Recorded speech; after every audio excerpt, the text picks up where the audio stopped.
On Christmas morning, I was loaded into an ambulance with my cheeks still burning from my stepmother's slap, while neighbors whispered about why I refused to smile. A nameless package sat on the doorstep, something Sylvia was too terrified to touch. I did not know that opening that single box would cause the fake empire they had built over years to crumble before the holiday was even over. My name is Harper Dalton, and the first thing I became aware of was the taste of copper flooding the back of my throat. It was a thick, metallic tang that coated my tongue, overpowering the lingering sweetness of the cinnamon rolls Sylvia had forced onto the breakfast table only an hour earlier. My head throbbed with a dull, rhythmic pounding that seemed to sync perfectly with the flashing red and blue lights, reflecting off the sterile white walls of the vehicle. I was lying flat on my back, strapped down to a gurney, the fabric of the sheets rough against my bare arms. Every bump the ambulance took sent a fresh jolt of agony shooting through my left cheekbone, radiating down into my jaw. A face hovered above me, framed by the harsh fluorescent lighting of the ambulance interior. He was young, maybe only a few years older than me, with kind eyes that looked too tired for Christmas morning. He was checking my vitals, his gloved hands moving with practiced efficiency, but I could see the hesitation in his gaze. He looked at the swelling on the side of my face, then back at my eyes. "Can you hear me, Harper?" he asked, his voice steady but low. "I need you to try and stay awake for me." I tried to nod, but the movement made the world spin. I managed a croak instead. "I'm awake." "Okay, that is good," he said. He paused, his fingers adjusting the blood pressure cuff on my arm. He leaned in closer, dropping his voice as if we were sharing a secret, even though the only other person there was the driver up front. "I need to ask you something, and I need you to be honest. Who hit you?" The question hung in the air, heavy and suffocating. It was a simple question, yet in Silver Oaks, it was a loaded gun. In our neighborhood, where the lawns were manicured to within a millimeter of their lives, and the driveways were lined with imported European sedans. People did not get hit. They got sued. They got cut out of wills. They got destroyed with whispers over cocktails at the country club. But physical violence? That was considered low class. That was messy. And my stepmother, Sylvia, hated messes. My instinct, honed over 10 years of survival in the Cedar Ridge estate, was to lie, to say I fell, to say I walked into a door, to protect the image. That was the rule, protect the brand. But then I felt the heat on my face again, the phantom sensation of Sylvia's diamond ring scraping against my skin. I closed my eyes and the memory assaulted me, vivid and sharp. It had been 20 minutes ago. The house was full. The annual Christmas morning brunch. The air smelled of expensive pine candles and roasted glaze. Sylvia was wearing a red velvet dress that cost more than most people made in 3 months. She had her arm around Chase, her son, my stepbrother, who was grinning like he had just inherited the earth. Patrick, my stepfather, was holding a crystal champagne flute, beaming at the neighbors. "Smile, Harper," Sylvia had hissed through her teeth, her fingers digging into my bicep. "Everyone is look happy." They were waiting for the big reveal, the moment they would gift Chase the keys to the new truck, the truck bought with money they had siphoned from the trust my grandmother left me. They needed my signature on the family investment papers to clear the final transfer. I had refused in the kitchen, I had refused in the hallway, and finally, on the patio, in front of the assembled guests, the mayors, the doctors, the lawyers, I had refused again. "I am not signing," I had said, my voice shaking but loud enough to carry. "And there is no truck." The silence that followed was absolute. Chase's smug grin faltered. Patrick's face went a shade of purple I had never seen before. But it was Sylvia who moved. She did not scream. She did not cry. She just snapped. The mask of the benevolent matriarch slipped, revealing the desperate, clawing thing underneath. She swung. It wasn't a slap meant to discipline. It was a slap meant to erase. She put her entire body weight into it. The sound of her hand connecting with my face cracked like a whip across the patio. I went down hard, hitting my head on the stone pavers. Back in the ambulance, I opened my eyes. The paramedic was still waiting. "Harper," he prompted gently. I swallowed the blood in my mouth. "My family," I whispered. The words felt foreign, jagged. They wanted a Denali truck for their son." The paramedic blinked, clearly caught off guard. He pulled back slightly, his brow furrowing. "Excuse me?" "A truck," I repeated, a hysterical, bubbling laugh threatening to rise in my chest. "A GMC Denali, $70,000. That is what a smile costs today." He looked at me with a mix of pity and confusion, likely thinking I was delirious from a concussion. He didn't understand. How could he?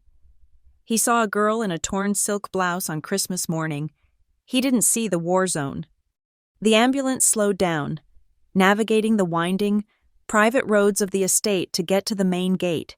Through the small rear windows, I could see the blur of oversized houses passing by, castles built on debt and deceit. My mind drifted back to the moments immediately following the slap, the chaos. Patrick grabbing my shoulder, his grip like a vice, hauling me up not to help me, but to hide me. "You ungrateful little brat," he had whispered in my ear, while the guests gasped and murmured. His voice was low, terrifyingly calm amidst the noise. "You think you can embarrass us? You think you have power here? If you do not sign those papers, Harper, we will break you. We will do it with love, or we will do it with force. But you will do what is best for this family." That was when the neighbors started pulling out their phones. That was when someone, thank God, called 911. Not out of concern for me, probably, but because the drama was too good to ignore. As the paramedics had loaded me onto the stretcher and wheeled me out the front door, the cold winter air had hit my burning face. The adrenaline was starting to fade, replaced by a cold, shaking shock. We reached the front porch, the stretcher rattling over the threshold. And that was when I saw it. Sitting right there on the welcome mat, pushed slightly to the side as if it were trash, was a box. It was a plain brown cardboard box, totally unremarkable. It was about the size of a shoebox, maybe a little larger. It was taped shut with heavy-duty packing tape, the kind with fiber reinforcements. There was no wrapping paper, no festive bow, and most importantly, there was no name, no return address, no shipping label, just a blank, brown box sitting like a monolith against the backdrop of festive wreaths and garland. Sylvia had been standing in the doorway, hyperventilating, trying to explain to Mrs. Higgins from next door that I had tripped and she had tried to catch me. When the stretcher passed the box, Sylvia had looked down at it. I saw the flash of genuine terror in her eyes, not the social terror of being embarrassed, but a primal, deep-seated fear.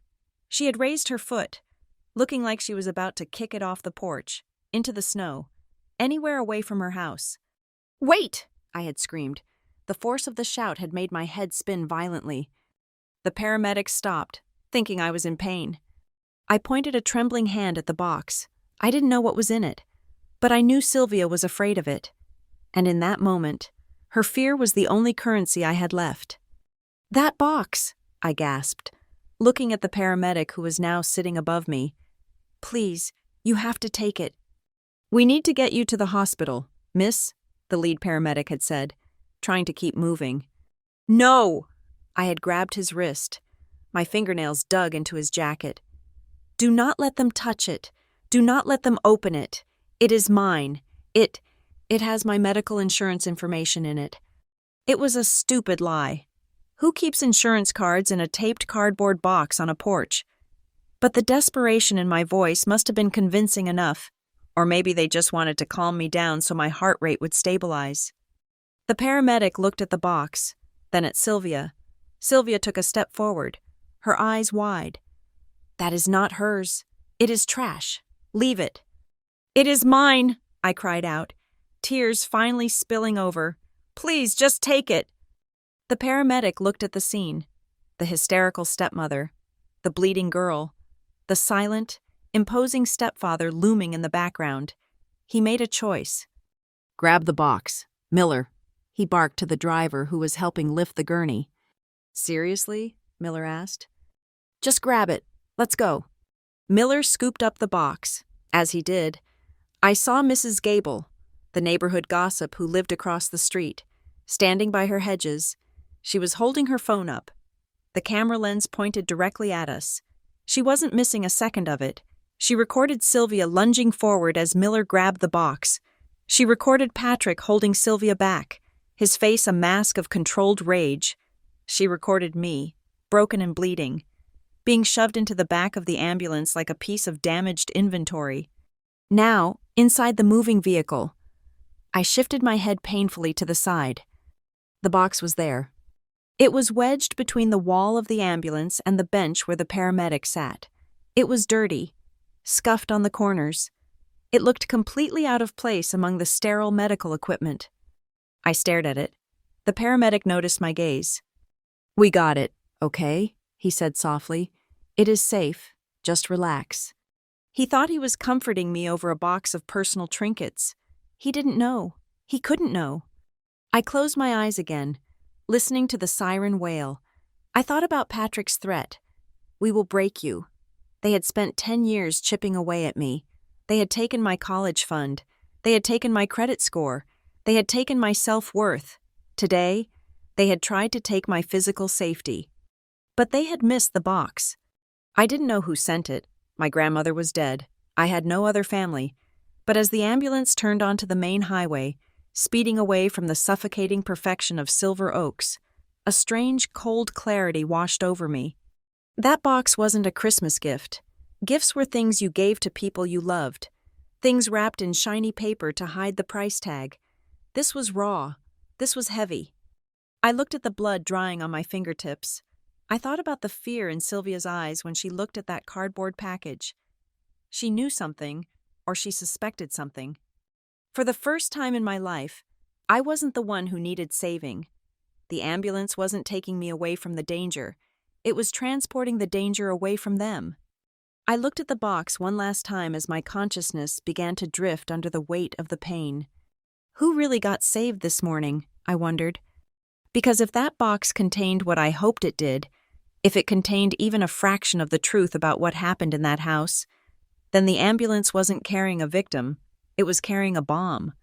And I was the one holding the detonator, to understand why a girl would let herself be loaded into an ambulance without shedding a single tear. You have to understand the ecosystem of Silver Oaks. It is a wealthy enclave carved out of the rolling hills of Northbridge, a place where the grass is not just green, but a specific, chemically enhanced shade of emerald that does not exist in nature. The Homeowners Association bylaws are thicker than the Bible, and they dictate everything from the shade of beige you can paint your siding to the exact number of hours your garbage cans are allowed to be visible on the curb. In Silver Oaks, there is no room for weeds, and there is certainly no room for mistakes. I grew up at 27 Cedar Ridge, a sprawling colonial revival that looked like it belonged on a postcard. My father, Patrick, bought it 6 months after he married Sylvia. My biological mother had died 2 years prior, fading away in a hospital room that smelled of antiseptic and wilting lilies. When Sylvia arrived, she did not just move in. She colonized. She replaced the soft, worn furniture my mother had loved with stiff, white linen sofas that nobody was allowed to sit on. She replaced the family photos with abstract art that matched the curtains, and in a way, she replaced me too. Or rather, she reassigned me. If our life at Cedar Ridge was a stage production, Sylvia was the director, screaming through a megaphone. Patrick was the producer, funding the show to keep the lead actress happy. Chase, Sylvia's son and my stepbrother, was the star. He was the golden boy of Silver Oaks, the prince of the cul-de-sac. And me? I was the stagehand. I was the one dressed in black, moving the props in the dark, ensuring the spotlight hit the star at the exact right angle, invisible to the audience, but essential to the operation. Chase was 2 years older than me. By the time he was 16, he walked with the swagger of someone who had never been told no in his life. He was the captain of the varsity basketball team. Not because he was the best player, but because Patrick donated a new scoreboard to the high school gym. He drove a lifted black truck that roared down our quiet streets, a noise the neighbors would have called the police on if it had been anyone else. But for Chase, they waved, they smiled, they said, "Boys will be boys." My role was defined by what I did for him and for them. By the time I was 14, I was effectively running the household. Sylvia did not cook. She said the heat ruined her pores. So I learned to roast chickens and sear salmon. I learned that Patrick liked his steak medium rare, and that if it was medium well, the entire evening would be ruined by his silent, simmering rage. I learned that Chase needed his protein shakes made with exactly 3 scoops of powder, or he would pour them down the sink and leave the sticky glass for me to wash. I remember one Tuesday evening vividly. I was 16. I had just spent 3 weeks studying for the statewide academic decathlon. I had placed first in the district. First, it was a tangible, objective metric of success. I came home with the certificate, a heavy piece of parchment with gold foil embossing, feeling a rare flutter of pride in my chest. When I walked into the kitchen, the air was thick with the smell of burnt sugar and heavy cream. Sylvia was instructing the caterers for an impromptu celebration dinner. There were balloons floating against the high ceiling, gold and black, the school colors. "What is this?" I asked, holding my certificate against my chest. Sylvia turned, her face flushed with excitement.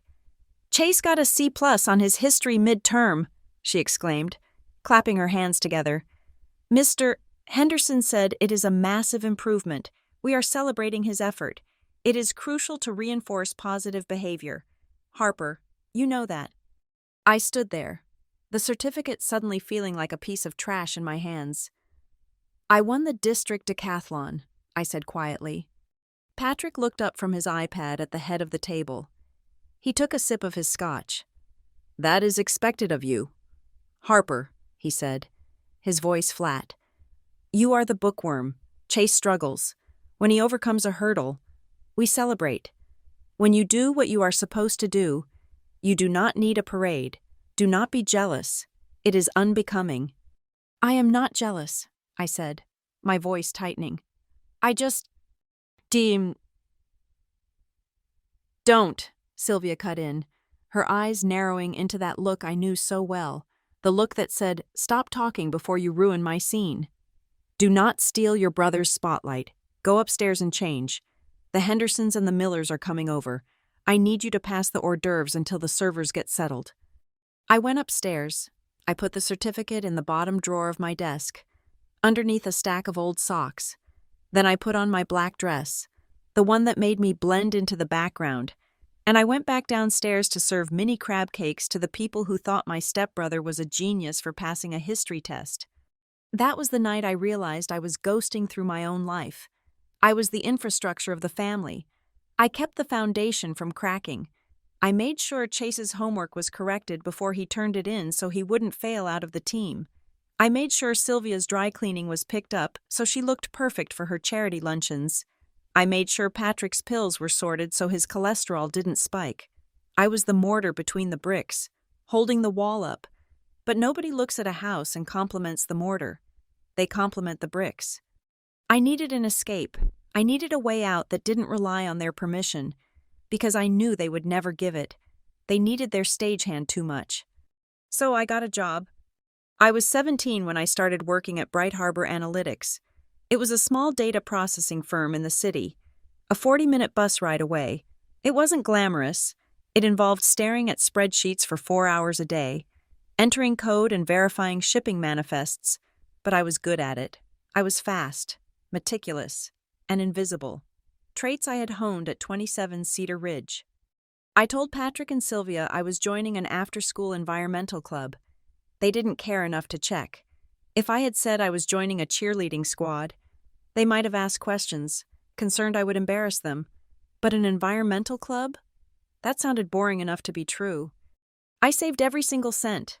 I didn't spend a dime on clothes, food, or movies. I ate the leftovers from the dinners I cooked for them. I wore clothes I had owned since I was 14. My bank account was my secret garden, the only thing in the world that was truly mine. But the real breaking point, the moment I understood that I wasn't just undervalued but actively sabotaged, came the summer before my senior year. I had been accepted into a prestigious summer writing camp at a university 3 states away. It was a program that fed directly into Ivy League admissions. It was my dream. It was the first time I had allowed myself to want something that wasn't just survival. The tuition was $2,000. I had $1,000 saved from Bright Harbor, but I couldn't touch it. If I used my savings, I would reveal I had an income, and Sylvia would find a way to take it. I needed Patrick to pay the tuition. It was a drop in the bucket for him. He had just bought Chase a set of custom golf clubs that cost $3,000, and Chase didn't even play golf. I prepared a presentation.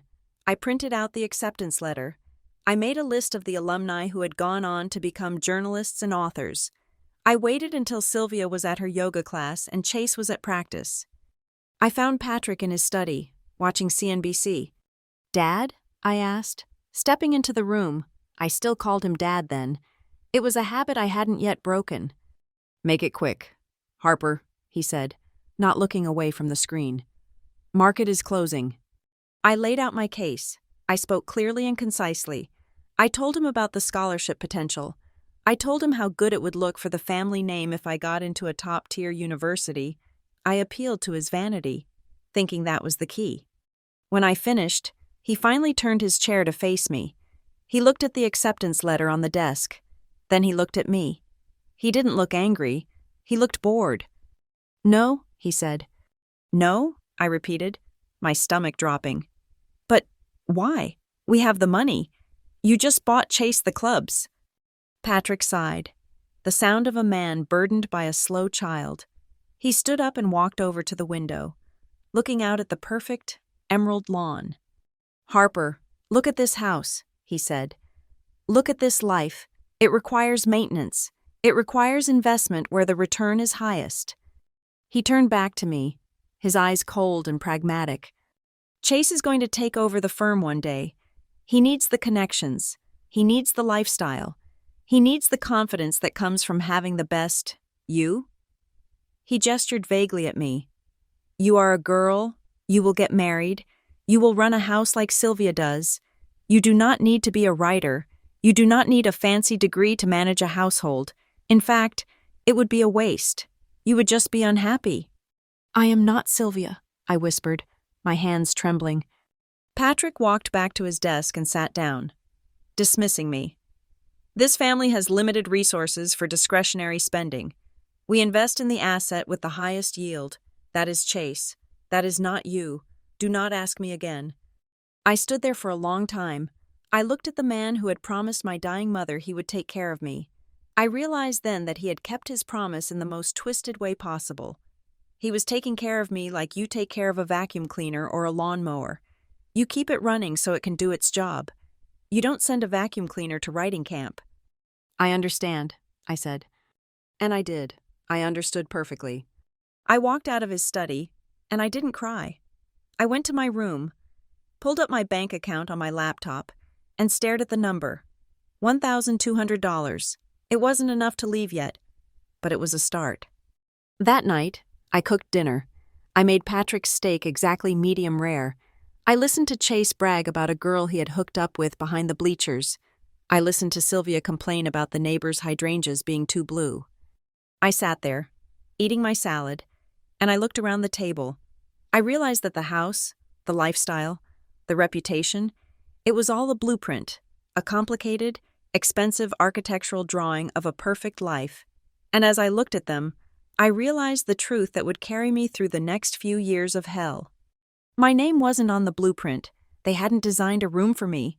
They hadn't designed a future for me. But they had made a fatal error in their construction. They had forgotten that I was the one carrying the bricks. I was the one mixing the mortar. I was the one holding the weight of their precarious, perfect world on my shoulders. And the thing about being the one who holds everything up is that you are also the only one who knows exactly where to pull to bring it all crashing down. "Pass the salt, Harper," Sylvia said, snapping her fingers. I picked up the salt shaker. I smiled. a small, tight smile that didn't reach my eyes. "Here you go," I said. I knew my place now.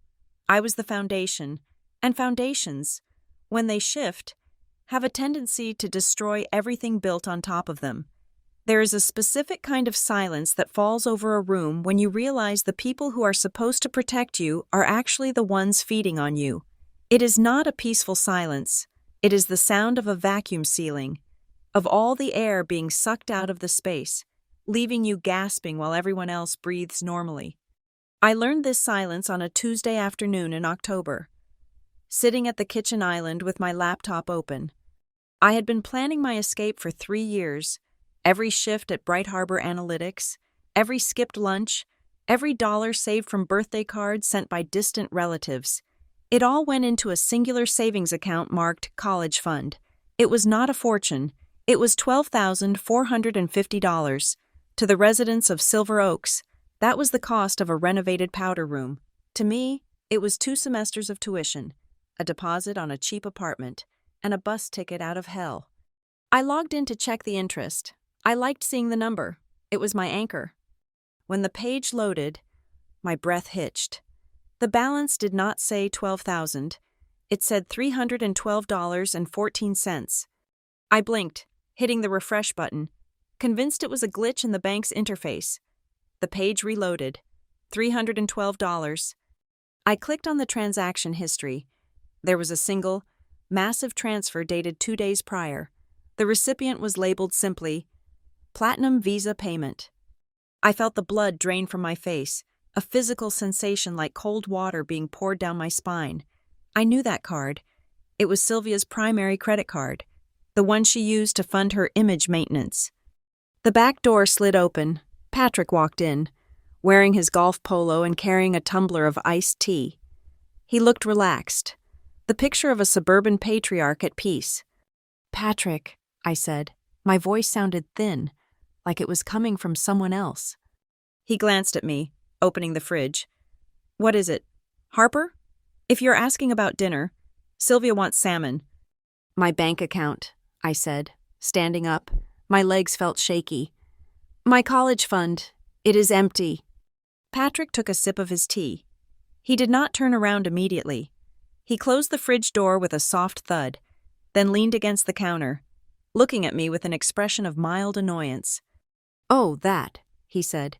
"Yes, we had to move some liquidity around." "Liquidity?" I repeated. "That is my money. I earned it. I saved it." "Technically," he said, his voice calm and condescending. "As a minor living under my roof, your assets are part of the household economy. Sylvia had some outstanding balances from the summer solstice party. You know how important that event was for networking. The caterers were threatening to sue. We could not have a lawsuit. It would look bad for the firm." I stared at him. The summer solstice party, the one where Sylvia had ordered a 3-tier ice sculpture and hired a string quartet, all to impress a group of people who spent the entire night gossiping about her behind her back. My freedom had been liquidated to pay for melting ice and stale canapes. "You stole $12,000 from me to pay for a party?" I asked, my voice rising. Patrick set his glass down hard. The sound echoed off the marble countertops. "Watch your tone. Harper, nobody stole anything. Families share burdens. Families support each other. Chase needs a tutor for his SATs. He needs the best preparation if he's going to get into a school that matters. We have to prioritize. You are smart.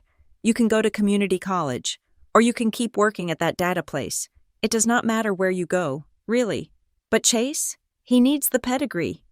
"So my future doesn't matter?" I asked, tears stinging my eyes. Not tears of sadness, but of pure, white-hot rage.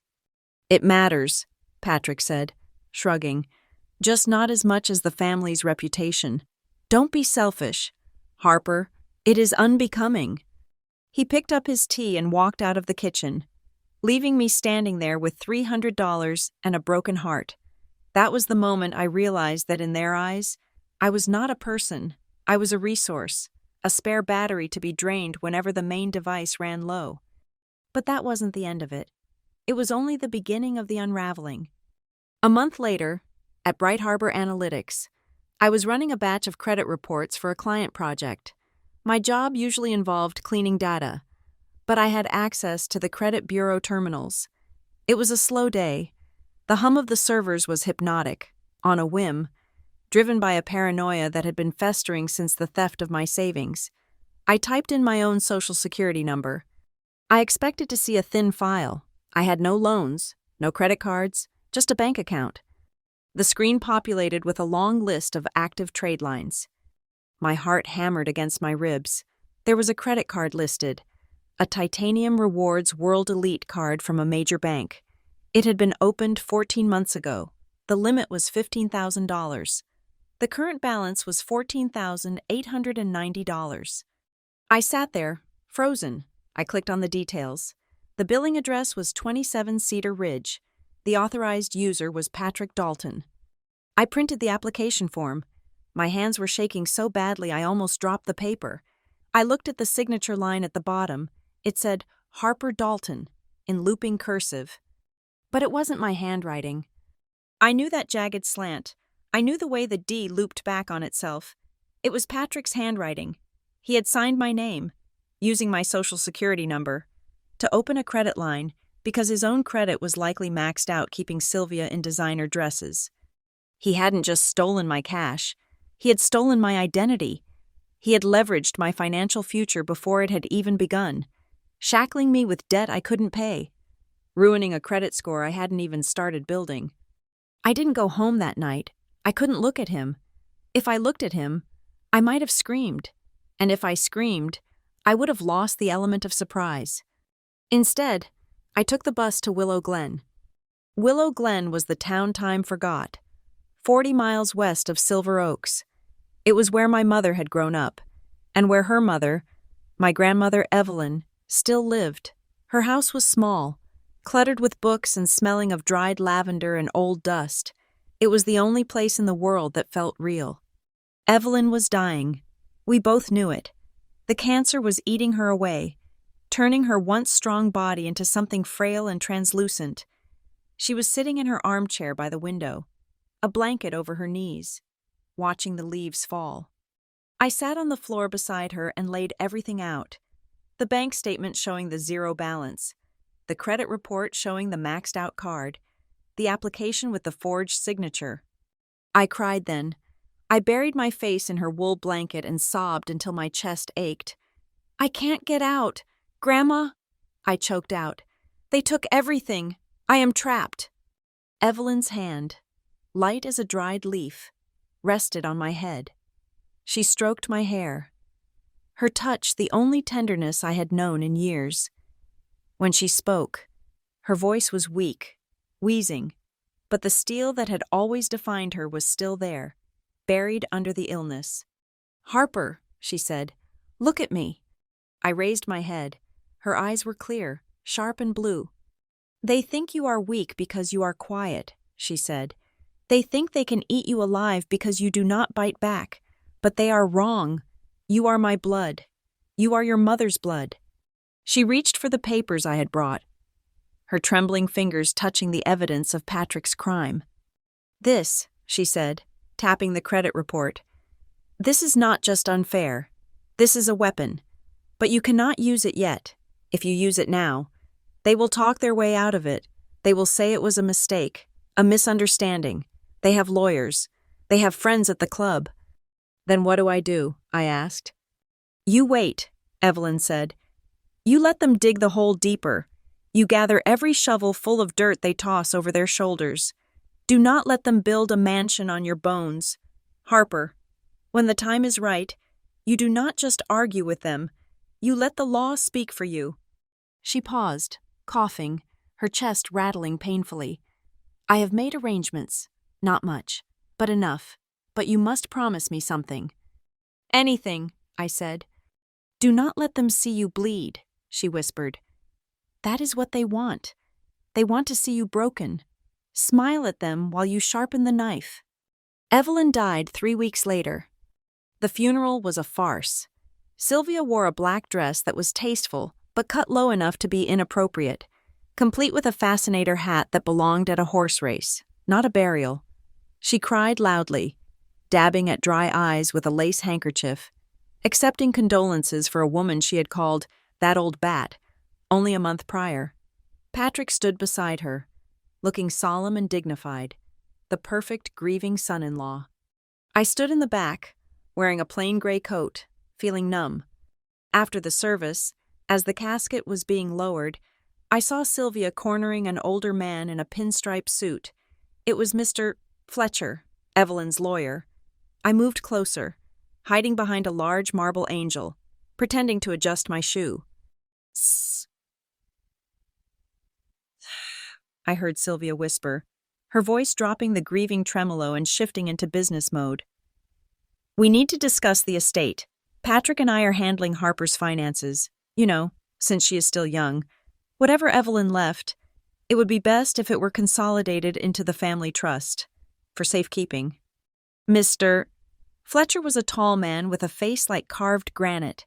He looked down at Sylvia over the rim of his spectacles. He did not smile. He did not nod. "The terms of Mrs. Dalton's will are quite specific. Mrs. Dalton," he said. His voice was cool, professional. "We will discuss them at the reading, not here." Of course, Sylvia stammered, clearly annoyed. "I just wanted to make sure there were no complications. We are all family, after all." Mr. Fletcher turned then. He looked past Sylvia, scanning the small crowd. His eyes found mine. For a second, the world stopped. He didn't wave. He didn't smile. But in his gaze, I saw something I hadn't expected. It was a look of assessment, a look of recognition. It was the look of a man who knew exactly who the wolves were and who the sheep was, and he was deciding right then and there that he was not going to let the sheep get slaughtered. He gave me a nearly imperceptible nod, then turned and walked away, leaving Sylvia standing there with her mouth slightly open. That night, back at Cedar Ridge, I went to my room. I didn't cry. I didn't scream. I opened my laptop. I created a new folder on my hard drive. I encrypted it with a password that was a string of random numbers I had memorized. I named the folder, "If One Day They Say I Am Imagining It." I scanned the credit report. I scanned the forged application. I downloaded every email where Patrick mentioned money. I saved every text message where Sylvia demanded I buy groceries with my own cash. I took photos of the receipts for the things I bought for the house that they never reimbursed. I sat there in the dark, the blue light of the screen illuminating my face. I remembered Evelyn's words, "Smile at them while you sharpen the knife." I heard Chase laughing downstairs, watching TV. I heard Patrick and Sylvia opening a bottle of wine, the pop of the cork echoing up the stairs. They were celebrating another day of being the kings and queens of Silver Oaks. Let them drink, I thought. Let them laugh. Let them spend my money and sign my name. I was not just the stagehand anymore. I was the auditor. And audit day was coming. It was a Tuesday in early November, the kind of day where the sky over Northbridge hangs low and gray, looking like a dirty sheet that someone forgot to wash. The air had turned biting cold, stripping the last of the autumn gold from the trees lining the perfectly manicured streets of Silver Oaks. I had come home early from Bright Harbor Analytics because the office heating system had failed, and my fingers were too numb to type. I expected the house to be empty. Sylvia usually spent her Tuesday afternoons at the country club, drinking white wine and criticizing the floral arrangements, and Patrick was always at the firm. When I walked up the driveway, I saw the mail carrier, a regular named Dave, who always looked like he would rather be anywhere else. He was just shoving a stack of catalogs into our oversized, wrought iron mailbox. "Afternoon, Harper," he grunted, handing me the stack directly to save himself the effort of shoving it all in. "Thanks, Dave," I said, taking the bundle. I sifted through it as I walked to the front door. It was the usual debris of a wealthy life. An invitation to a gala for saving the wetlands, addressed to Sylvia, a glossy brochure for luxury yachts, addressed to Patrick, a bill for pool maintenance. And then, stuck between a Pottery Barn catalog and a credit card offer, I saw it. It was a thick, creamy envelope made of heavy cardstock. It did not look like a bill or an advertisement. It looked official. The return address was embossed in raised black ink: Fletcher and Rowe, attorneys at law. But what made my heart stop was my name, Ms. Harper Dalton, and underneath it, stamped in red ink that looked violent against the white paper, personal and confidential, to be opened only by the addressee when alone. I froze on the porch steps. The house was silent, but in Silver Oaks, walls have ears and windows have eyes. I shoved the envelope deep inside my coat, pressing it against my ribs. It felt heavy, substantial. I did not open it in the kitchen. I did not open it in my bedroom, where Sylvia had a habit of tidying up, which was really just a euphemism for snooping. I went into the downstairs powder room, the one guests used, and locked the door. I turned on the faucet, letting the water run to create a layer of white noise. My hands were trembling as I tore open the seal. Inside, there were 3 things: a handwritten letter on lilac stationery that smelled faintly of lavender, a silver USB drive, and a thick stack of legal documents stapled together with a blue cover sheet. I picked up the lavender paper first. I knew that smell. It was the scent of the small house in Willow Glen. It was the scent of safety. My dearest Harper. The letter began.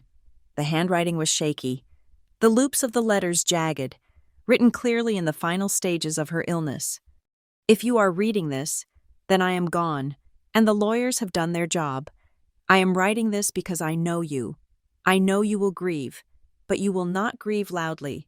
You will try to be strong, to be the rock, just as you have been for them for 10 years. I slid down the wall, sitting on the cold tile floor, clutching the letter. I have watched you, Harper. I have watched you shrink yourself to fit into the corners of that house. I have watched Patrick steal your childhood to pay for his vanity.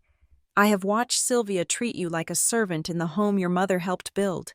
They think I was just a senile old woman who did not notice the bruises on your spirit. But I saw everything. Tears blurred my vision, hot and fast. It was the first time anyone had acknowledged it, not just the big things, but the small, daily erasure of my existence. I do not trust them, the letter continued. I do not believe they know how to love anyone without asking for a receipt. So, I have prepared a shield for you. They will try to take it. They will say they can manage it better. They will say it is for the family. Do not let them. I put the letter down and picked up the legal documents. My eyes scanned the legalese, picking out the phrases that mattered. The Evelyn Dalton Irrevocable Trust. Sole beneficiary, Harper Dalton. Assets to be distributed upon death. I flipped to the page listing the assets. I had to read the number 3 times to make sure I wasn't hallucinating. $350,000. I gasped. A wet, choked sound. To Patrick and Sylvia. This might be the cost of a few luxury cars or a renovation, but to me, it was a universe. It was 4 years of college tuition. It was rent for an apartment on the other side of the country. It was food. It was freedom. I read the clauses.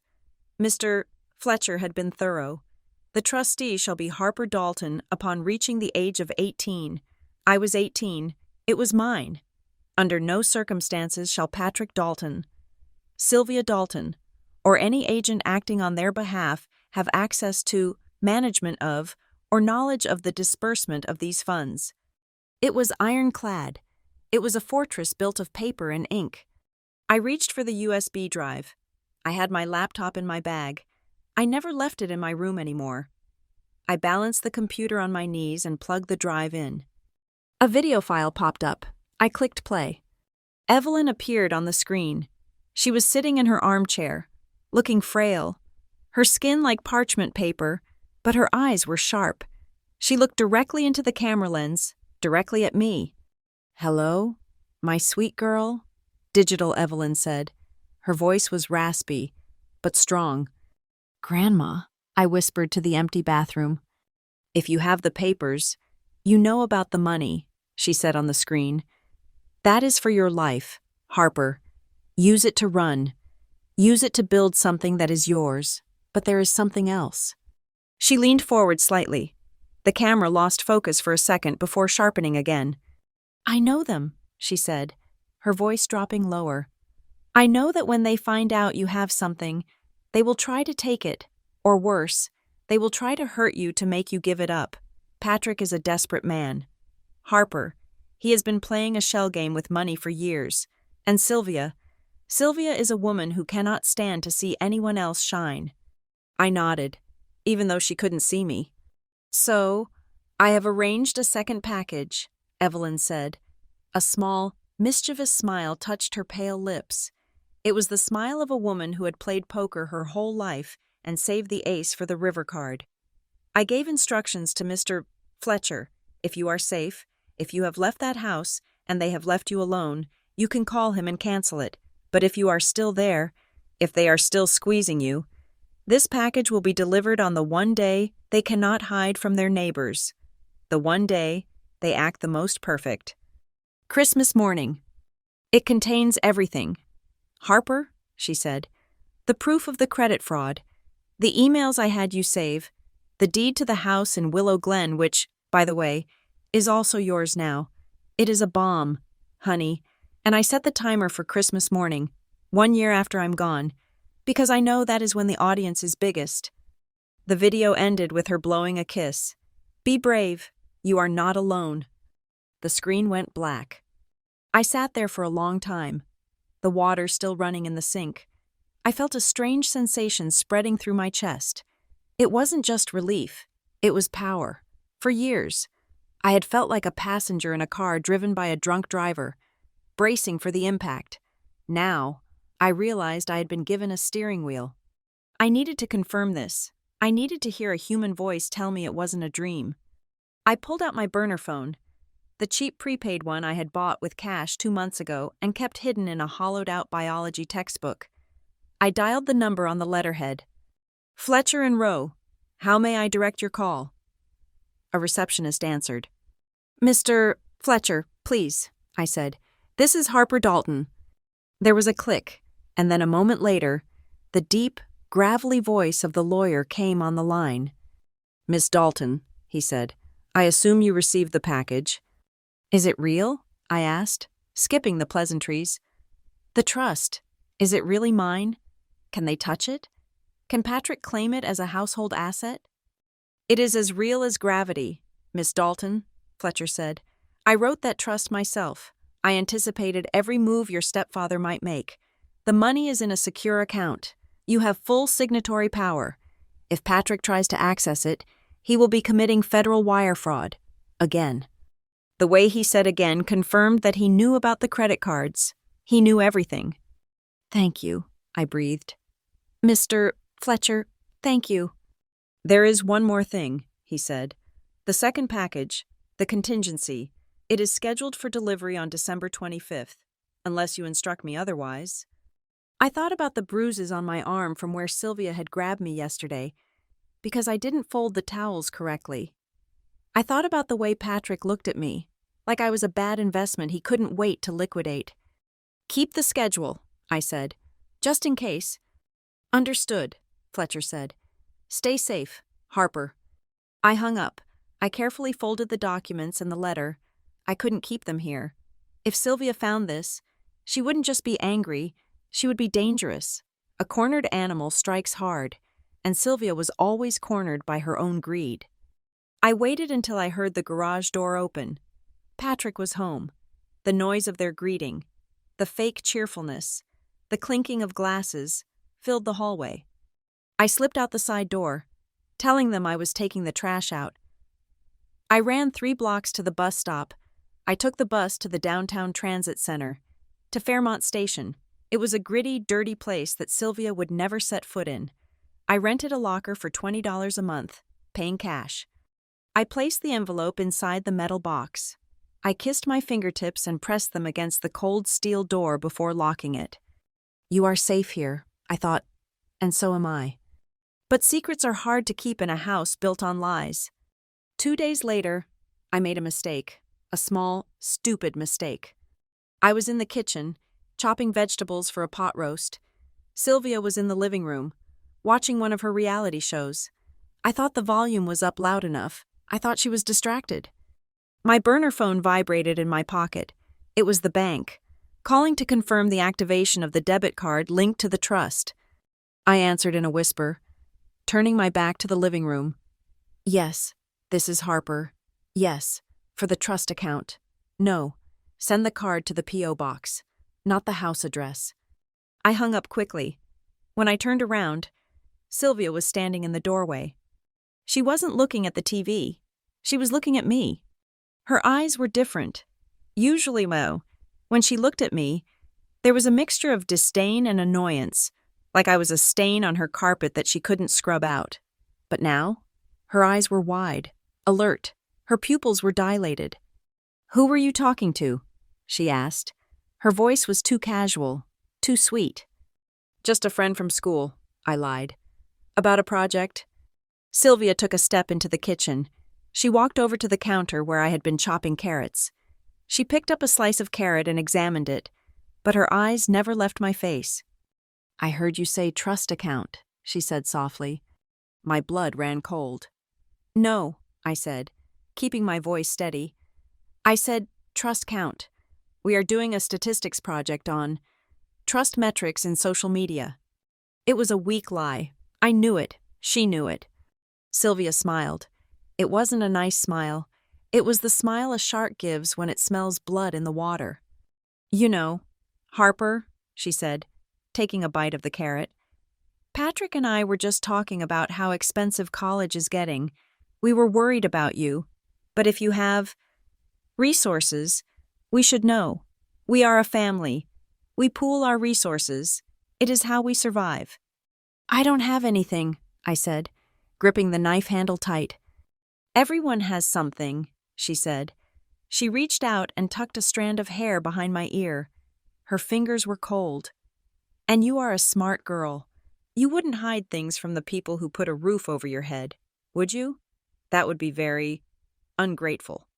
She walked out of the kitchen, her heels clicking on the hardwood floor. I stood there, the knife still in my hand, listening to the beat of my own heart. The dynamic had shifted. Before, I was a burden. Now, I was a prey animal that she suspected was hiding a golden egg. She didn't know how much. She didn't know where, but she knew it existed. And I knew that from this moment on, the war wasn't just about survival anymore. It was about possession. They were going to try to break me open to get what was inside. But they had forgotten one thing. They thought they were dealing with the girl who cried when she lost her allowance. They didn't know they were dealing with the girl who had a dead woman's army behind her and a bomb ticking down to Christmas morning. The temperature in the house did not drop because of the winter chill settling over Silver Oaks. It dropped because the predators had realized there was fresh meat in the cage. For years, I had been the invisible utility player, the one who kept the lights on and the laundry folded. But after Sylvia's suspicion in the kitchen, I became something else. I became the target. The shift was subtle at first, masked by aggressive affection and forced family time, but the underlying frequency was unmistakable. They wanted something, and they were done waiting for it. The object of their desire was a truck. Not just any truck, but a GMC Denali Ultimate, obsidian black, chrome accents, 700 horsepower. The price tag was roughly $90,000 after the dealer markup. Chase had decided, in his infinite 20-year-old wisdom, that he was going to launch a career as a lifestyle influencer and masculine life coach. He spent hours in his room yelling at a ring light about grind sets and alpha energy, despite the fact that his only grind involved waiting for his mother to cut the crusts off his toast. "It is an investment in the brand," Chase declared one evening over dinner. He was showing us a mood board on his iPad. "I cannot pull up to meetings in the old sedan. It sends the wrong message. The Denali says power. It says capability." Patrick nodded sagely, cutting into his pork chop. "Appearance is reality. Son, you have to dress for the job you want." Then, the heads turned, simultaneously, like owls rotating in the dark. "Harper," Sylvia said, her voice dripping with a saccharine sweetness that made my teeth ache. "Don't you agree? Chase needs this to secure his future. And when Chase succeeds, we all succeed." I kept my eyes on my plate. "It is a very expensive truck," I said neutrally. For a vlog. It is a business, Patrick corrected sharply, and businesses require capital injection. We were thinking, since you have come into some management responsibilities with your grandmother's little gift, said. He trailed off, letting the implication hang there. They still didn't know the exact amount in the trust, but they knew it existed. They could smell the money like sharks smell blood in the water. I don't have access to it, I lied. Not until I'm 21. That is just paperwork, Sylvia said, waving her hand dismissively. Patrick has a lawyer friend. He can draft a waiver. We can expedite the release. We just need your signature. Why? I asked, looking up. Why do I need to pay for Chase's truck? Sylvia laughed, a brittle sound. Oh, honey, you don't need a car. You take the bus. It is charming. But Chase? He is a man. He needs to look successful to be successful. It is different for boys. You just need to get to work. He needs to build an empire. The sexism was so casual, so baked into the foundation of the house, that they didn't even blink. The requests started as suggestions, then they became lectures, and finally, they became demands. 3 days later, Patrick called me into his study. The room smelled of expensive leather and stale scotch. He was sitting behind his massive mahogany desk, a stack of documents in front of him. They were thick, bound with heavy clips. Sit down, Harper, he said. He didn't offer me a drink. I sat on the edge of the chair. I have been looking over your situation, he began, putting on his glasses. This trust, it is a complicated instrument. Taxes, allocation, investment strategies. It is a lot for a young girl to handle. You are smart, Harper, but you are not savvy, not with finance. That is a man's game. He slid the stack of papers across the desk. I had my legal team draw this up. It is a standard power of attorney. It essentially appoints me as the primary custodian of the funds until you are 25. I will handle the investments, the tax filings, the headaches. You won't have to worry about a thing. And of course, we can use a small portion of the liquidity to help launch Chase's venture, which will pay dividends back to the family tenfold. I looked at the papers. The top page read, General Durable Power of Attorney.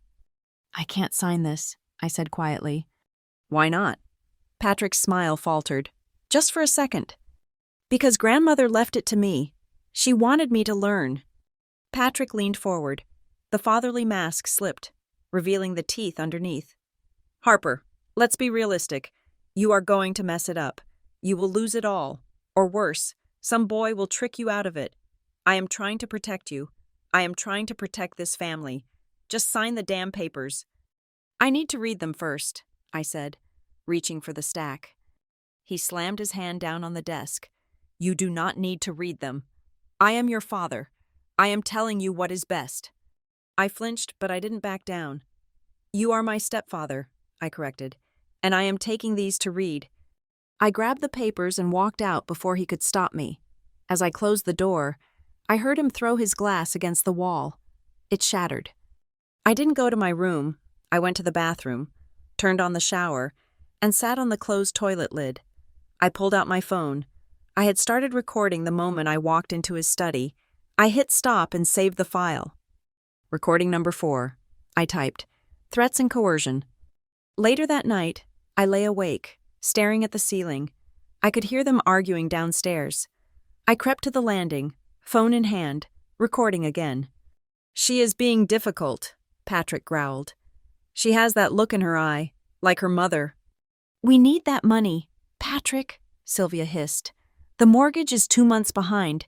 If we don't make the payment by January, the bank starts foreclosure. We can't lose the house. Not now. Not when Chase is finally starting to shine. I know, Patrick shouted, then lowered his voice. If she does not sign by Christmas, we will have to break her. We will cut her off. No food, no internet. Lock her in that room until she understands who feeds her. We will make her understand. My hand shook as I saved that recording. Recording number 5, Intent to Harm. The next day at Bright Harbor Analytics, I took the stack of papers to Jenna. Jenna was 60 years old, a former paralegal who had moved to data entry because it was less stressful. She had kindly eyes and a cynical mind. She flipped through the document, her frown deepening with every page. "Oh, honey," she whispered, taking off her reading glasses. "This isn't management. This is theft." "What does it say?" I asked. "It gives him total control," Jenna explained, tapping a paragraph on page 12. "Right here. Unrestricted gifting power. That means he can take every cent from your trust and gift it to himself or anyone else, and you would have no legal recourse. He could drain the account dry in 10 minutes and buy a yacht, and legally, he would be in the clear because you signed this." She looked at me, her face pale.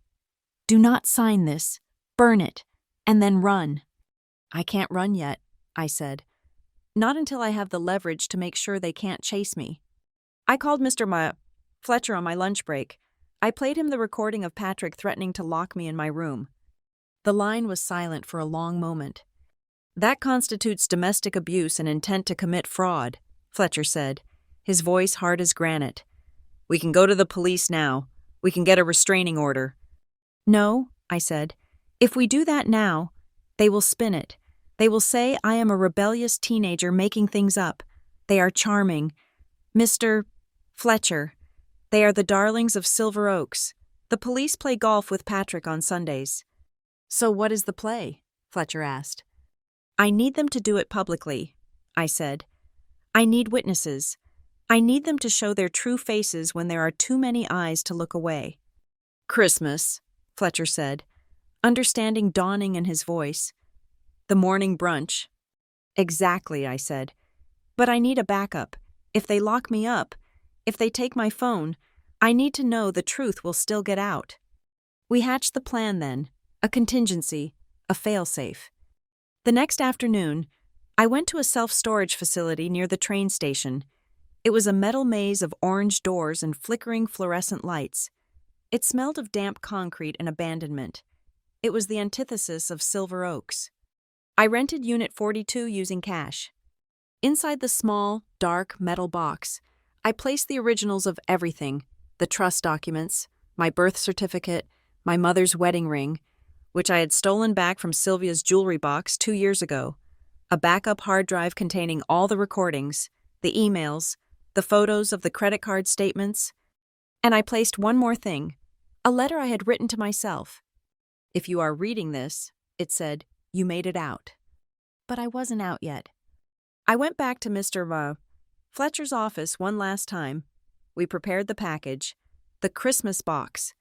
It contained copies of everything I had hidden in the storage unit, the trust deed showing I was the sole beneficiary, the credit report showing Patrick's fraud, a transcript of the recording where they discussed foreclosure and breaking me, and a letter from Evelyn, prepared years ago, explaining the history of their abuse. "Send it via private courier," I instructed Fletcher. "No return address. Heavy tape. Schedule it to arrive at 9:30 in the morning on Christmas Day, right when they are serving the mimosas." "It is a dangerous game, Harper," Fletcher warned, looking at the box sitting on his desk. "If this arrives, and you are still in that house—" "If this arrives," I said, "it means I have already detonated the bomb. This is just the shrapnel." I went back to Cedar Ridge that evening. The atmosphere was brittle, like dried leaves ready to catch fire. Sylvia was in the kitchen, aggressively arranging poinsettias. "Did you sign the papers?" she asked, not looking at me. "I am still reading them," I said. She slammed the vase down. Water sloshed onto the counter. "Stop playing games. Harper, we are running out of patience. Patrick is very upset. You do not want to see him upset." "I will have an answer for you soon," I said. "By Christmas." "Good," she sneered. "Because that truck is the centerpiece of the party, and if we do not have the deposit ready, there is no truck, and if there is no truck, you will wish you had never been born." I walked upstairs, my heart hammering against my ribs like a trapped bird. I locked my bedroom door and wedged a chair under the handle. I checked my phone. The recording was saved. Recording number 6, the deadline. They thought they were setting a deadline for me. They didn't realize I had set one for them. The trap was laid. The box was packed. The storage unit was locked. Now, all I had to do was survive the next 3 weeks of psychological warfare without breaking. I had to let them squeeze me, let them threaten me, let them think they were winning. I had to smile, just like Evelyn said. I looked in the mirror. My face was pale, my eyes dark with exhaustion. But there was something else there too, a hardness that hadn't been there before. "Smile," I whispered to my reflection. I bared my teeth. It didn't look like a smile. It looked like a snarl. "Merry Christmas," I said to the empty room. "It is going to be a blast." The week leading up to Christmas in Silver Oaks was not a holiday. It was a military operation disguised as a festival. The objective was simple: total social dominance. The ammunition was tinsel, expensive catering, and the calculated deployment of envy. Sylvia called it the annual Christmas morning brunch, but everyone knew what it really was. It was a performance review for the Dalton family, conducted by the most judgmental jury in the state, our neighbors. By December 23rd, 27, Cedar Ridge had been transformed into a winter wonderland that felt more like a movie set than a home. A 12-foot Douglas fir, which cost $400 and had to be delivered by a flatbed truck, dominated the foyer. It was draped in white lights and silver ribbons, devoid of any sentimental ornaments. There were no macaroni stars or construction paper angels here, only glass baubles that cost $30 apiece. I was the stage manager for this production, while Sylvia spent her days at the salon getting her highlights corrected and her nails lacquered a festive red. I was in the kitchen, brining 3 turkeys and prepping 5 pounds of shrimp for the cocktail tower. "Harper, the garland on the staircase is drooping," Sylvia announced, walking through the front door with an armful of shopping bags. She didn't look at me. She looked at the banister. "Fix it, and make sure the lights are evenly spaced. Pastor Miller is coming this year. We cannot look sloppy." "Yes, Sylvia," I said, wiping flour from my forehead. "And check the guest bathroom," she added, heading up the stairs. "I want the guest soaps out, the ones shaped like snowflakes, not the shells. It is December, for God's sake." The guest list was a strategic map of Northbridge's power structure. There was Pastor Miller, whose approval meant social sanctity. There was Coach Henderson, Chase's football coach, who needed to be buttered up to ensure Chase's playing time next season. There were the owners of the local car dealerships, the partners at the law firms, and the head of the PTA. But the real centerpiece of the event wasn't the food or the guests. It was the whisper campaign Sylvia had started a week ago. I heard her on the phone with Mrs. Higgins next door. "Oh, you have to come early. Darling, we have a huge surprise for Chase. Let's just say, he is going to be driving the biggest thing on the block. He has worked so hard. He deserves the best." She was pre-selling the reveal of the Denali. She was cashing in the social credit for a truck she hadn't paid for yet. Chase, for his part, was playing the role of the benevolent prince to perfection. He walked around the house in his varsity jacket, tossing a football to himself, practicing his surprised face in the hallway mirror. On Christmas Eve morning, I was polishing the silver platter for the ham when Chase sauntered into the kitchen. He grabbed a handful of glazed pecans I had just set out. "Hey, Harp," he said, chewing loudly. "So, Mom said you are signing the papers tonight. That is cool of you." I didn't look up from the silver. "I haven't signed anything, Chase." He laughed, a dismissive, barking sound. "Yeah, right. Like you have a choice. Dad said it is a done deal. He said you are finally stepping up. About time. Honestly, that money was just sitting there doing nothing. At least now it is going towards something that builds the family brand." "The family brand," I repeated, staring at my reflection in the platter. "Is that what I am? A venture capitalist for your ego?" Chase stopped chewing. His eyes narrowed. "Careful. Harper, don't ruin this. You know what happens when you ruin Mom's mood. Just sign the paper. Let me get my truck. And maybe I will let you ride shotgun once in a while." He walked out, leaving a trail of pecan crumbs on the floor I had just mopped. That afternoon, the guests started dropping by for pre-holiday cheer, which was code for drinking Sylvia's mulled wine and fishing for gossip. I was circulating with a tray of crab puffs when I overheard Chase holding court by the fireplace. "Well, you know," he was saying to Mr. Thompson, the bank manager, "Harper really wanted to do this for me. She knows I have big plans for my coaching business. She insisted on liquidating her college fund. She said, 'Chase, you are the one going places.' It is really sweet of her, actually." Mr. Thompson nodded, looking at me across the room with a mixture of pity and approval. "That is a very noble sacrifice, young lady," he called out to me, raising his glass. "Putting family first, that is the Silver Oaks way." I forced a smile that felt like it was going to crack my face in half. "Family first," I echoed, my voice tight. I retreated to the kitchen to refill the tray. My hands were shaking. They were rewriting reality in real time. They were turning my theft into their charity. "You are shaking," a voice said behind me. I spun around. It was Tia, the woman from house number 23. I knew her vaguely. She was quieter than the other wives. She didn't wear as much jewelry, and she drove a sensible Volvo. I knew she worked for the county, but I wasn't sure doing what. "I am fine," I said, gripping the counter. "Just heavy trays." Tia stepped closer. She picked up a napkin and wiped a smudge of crab filling off the counter. She didn't look at the mess. She looked directly at my eyes. Her gaze was different from the others. It wasn't scanning me for flaws. It was reading me. "I work for Child Protective Services. Harper," she said softly. The air in the kitchen seemed to freeze. "I know you are 18, she continued, keeping her voice low enough that the laughter from the living room drowned us out. "So legally, you are an adult, but I also know what coercion looks like. I have seen the way Patrick grabs your arm when he thinks no one is looking. I have seen the way you flinch when a door slams." I couldn't breathe. I wanted to tell her everything. I wanted to vomit the truth onto the tiled floor, but the fear was still too strong. If I spoke now, and Patrick found out, the next 12 hours would be a nightmare I might not wake up from. "I am fine, Tia," I whispered. "Really?" Tia reached into her purse and pulled out a small card. She slipped it into the pocket of my apron. "This is my personal cell," she said, "not the office line.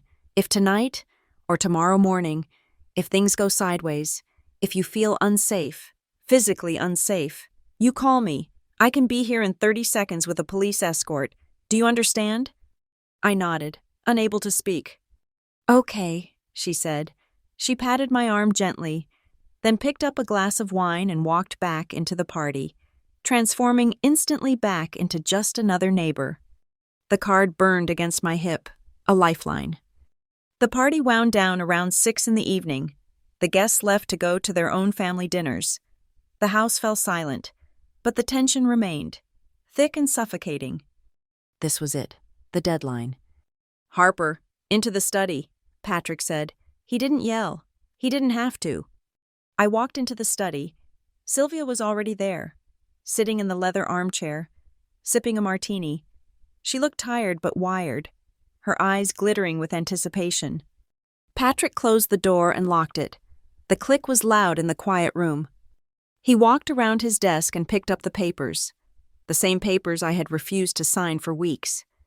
"It is Christmas Eve. Harper," he said. "The dealership needs the wire transfer confirmation by 8 in the morning. I have the digital portal open right here.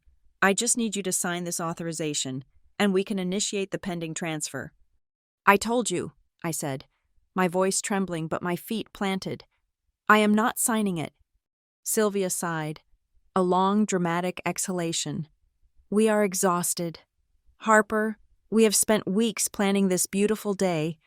Chase is so excited. The neighbors are expecting a show. Do you really want to be the reason everything is ruined? Do you want to be the Grinch who stole your brother's future?" "It is my money," I said. "It is for my education." Patrick's face darkened.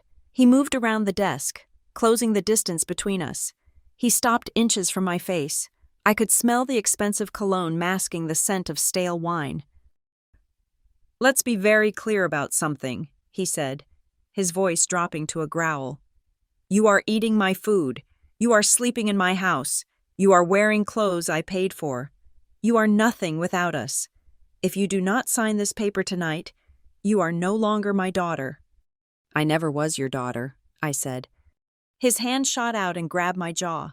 He squeezed, hard. My teeth ground together. I reached into my pocket and hit the volume button on my phone, triggering the shortcut to start recording. "Listen to me, you little leech," Patrick hissed. "I am done asking. If that signature isn't on this paper by tomorrow morning, I will find another way. I will have you declared mentally incompetent. I will find a doctor who owes me a favor to say you are unstable. I will lock you in a facility so fast your head will spin, and I will take power of attorney anyway. But if I have to do that, I will make sure you never see the outside of a padded room again." He shoved me backward. I stumbled but caught myself on the bookshelf. "Think about it," he said, adjusting his cuffs. "You have until the guests arrive tomorrow. Get out of my sight." I fled the room. I ran up the stairs, my heart pounding a frantic rhythm against my ribs. I locked my door. I checked the phone. Recording saved. Duration: 2 minutes 14 seconds.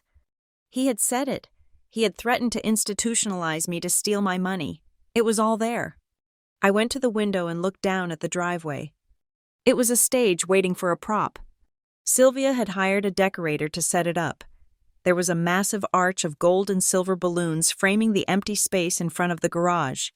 There was a banner strung between 2 trees that read, "Congrats Chase," in glittering letters. There were floodlights positioned to illuminate the spot where the truck was supposed to be. It looked festive. It looked expensive. It looked perfect. But I knew something they didn't. I knew that Mr. Fletcher had already contacted the dealership. I knew he had flagged my social security number for fraud. I knew that even if Patrick forged my signature tonight, the bank would freeze the transaction the second he hit send. There was no truck coming. Tomorrow morning, at 9:30, the neighbors would gather. They would hold their mimosas. Chase would run out, expecting a $70,000 machine. And instead, he would find an empty driveway and a box with no name. I touched the bruise forming on my jaw where Patrick had grabbed me. It throbbed, a dull ache that synchronized with my pulse. Let them have their balloons, I thought, staring at the empty asphalt. Let them have their lights and their banners. Tomorrow, the curtain would rise. Patrick promised a show. Sylvia promised a surprise. I was going to make sure they got one. I crawled into bed, fully dressed, clutching my phone like a weapon.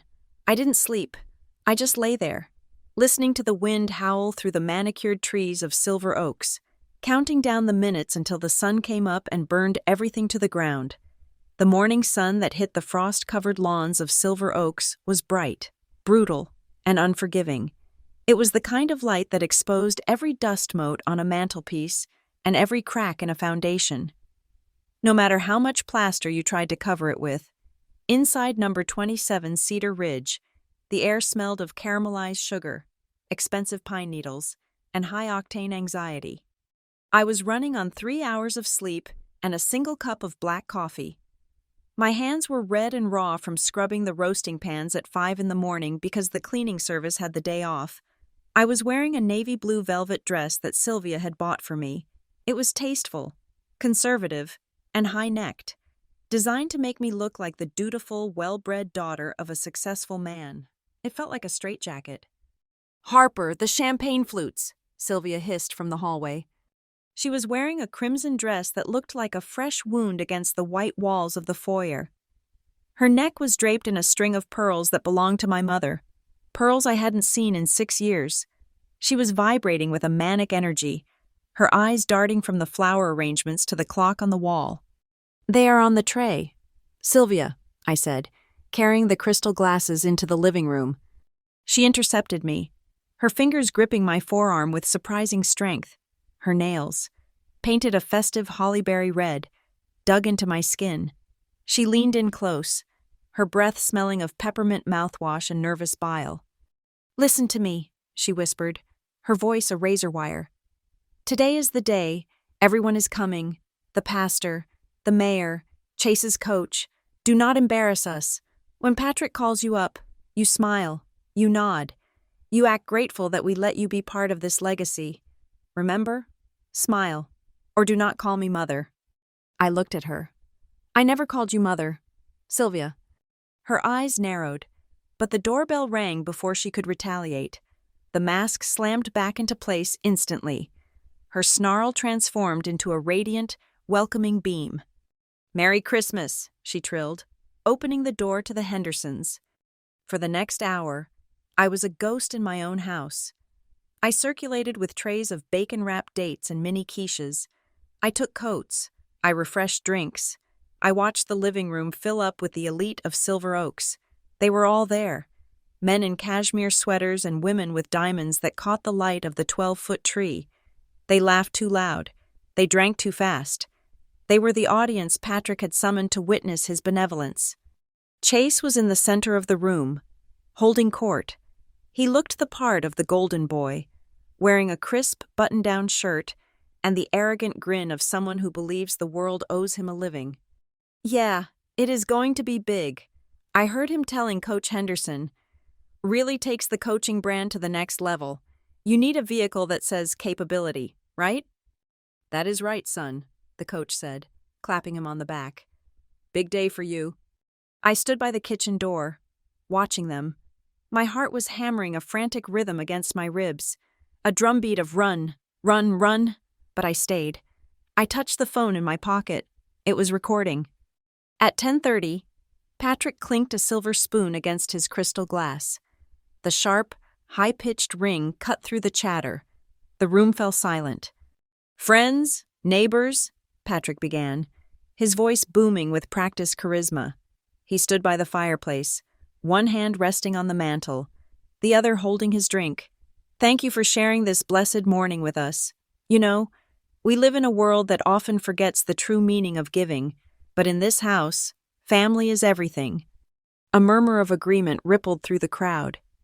"We have raised our children to understand that success is not solitary," Patrick continued, his eyes scanning the room until they landed on me.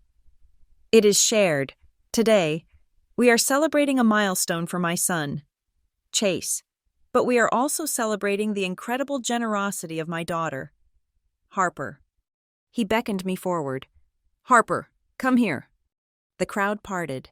I felt 50 pairs of eyes on me. Some were curious, some were indifferent, and Tia's, standing near the back, were terrified. I walked to the center of the room. My legs felt heavy, like I was wading through wet concrete. I stopped 3 feet from Patrick. He smiled at me, a smile that didn't reach his cold, flat eyes. He reached into his jacket pocket and pulled out a small, square box wrapped in red paper. It was the size of a jewelry box, the size of a box that would hold a set of keys. "Harper has made a sacrifice for her brother," Patrick announced to the room. "She decided to invest her own trust fund to ensure Chase has the tools he needs to succeed. She knows that a rising tide lifts all boats." He held the box out to me. "Go on," he urged gently, playing the role of the proud father to the hilt. "Do the honors. Give it to him." The plan was simple. I was supposed to take the box. I was supposed to open it, reveal the key fob to the Denali, which they assumed was parked down the street at the staging area, and hand it to Chase while everyone applauded my selflessness. I took the box. It was light, too light. I knew why. Mr. Fletcher had done his job. He had flagged the transfer. The dealership hadn't released the truck. There was no key inside this box. It was a prop, a piece of theater meant to force my hand, to make me sign the papers later to fix the clerical error they assumed had happened. I held the box in my palm. The red paper was smooth under my thumb. "Harper," Chase said, stepping forward. He was practically bouncing on the balls of his feet. "Come on, sis. Let's see it." I looked at Chase, then I looked at Patrick, then I looked at Sylvia, who was watching me with a look of pure, predatory warning. "Smile," she mouthed. I took a breath. The air tasted of pine and betrayal. "There is no truck," I said. My voice wasn't loud, but in the silence of the room, it carried like a gunshot. Chase blinked. He laughed, a nervous, confused chuckle. "What? Good one. Stop joking." Harper, give me the keys. It is not a joke, I said, looking up and meeting Patrick's gaze. The box is empty. There is no truck coming. Chase, because I did not sign the papers. I am not signing the papers. A ripple of confusion went through the guests. Someone cleared their throat. Patrick's smile froze. His face went a shade of red that clashed with the holiday decor. Harper, he said, his voice dropping to a low warning tone that only I could hear. Don't do this. Not now. I turned to face the room. I saw Mrs. Higgins. I saw the pastor. I saw the people who had watched me grow up and never once asked if I was okay. My stepfather stole my identity to open credit cards in my name. I said. My voice was steady, fueled by a decade of silence. He drained my college savings to pay for his country club dues, and now he wants to take the last thing my grandmother left me to buy a toy for his son. That is enough, Patrick roared. The facade cracked. The benevolent patriarch vanished, replaced by the bully. Chase stepped forward, his face twisted in ugly anger. You little liar! Give me the box! He grabbed for my hand. I pulled back. It is my money, I shouted. It is not for you, it never was. Sylvia moved then. She didn't walk. She lunged. She covered the distance between the foyer and the fireplace in 3 strides. She was desperate. She saw the neighbors whispering. She saw the phones coming out. She saw the illusion of the perfect Dalton family dissolving into mist. She grabbed my upper arm, her fingers digging in so hard I knew there would be bruises within the hour. Smile, she hissed, her voice rising to a shriek. Stop this nonsense right now. Smile and give him the box. No, I said. I looked her dead in the eye. I am done smiling for you. I am done covering up what you are, Sylvia snapped. She didn't think. She didn't calculate. She just reacted with the primal rage of a narcissist who has been exposed. She pulled her hand back and swung. The slap was not a theatrical gesture. It was an act of violence. Her palm connected with the side of my face with a sickening, wet crack that echoed off the vaulted ceiling. The force of it knocked my head to the side. I stumbled, catching myself on the edge of the sofa. The room went instantly, terrifyingly silent. The sound of the slap seemed to hang in the air, vibrating. A woman in the front row dropped her champagne flute. It shattered on the marble hearth, the glass tinkling like a wind chime, but nobody looked down. Every eye was on Sylvia. She stood there, chest heaving, her hands still raised, her face contorted in a mask of ugly fury. I slowly turned my head back. My cheek felt like it was on fire. I could taste blood where my tooth had cut the inside of my lip. My ear was ringing, a high-pitched whine that drowned out the hum of the refrigerator. I looked at the crowd. Mrs. Higgins had her hand over her mouth. The pastor looked horrified. But more importantly, I saw the phones, 5, maybe 10 of them, held high, recording. Tia was already moving, pushing her way through the crowd, her face set in a grim line.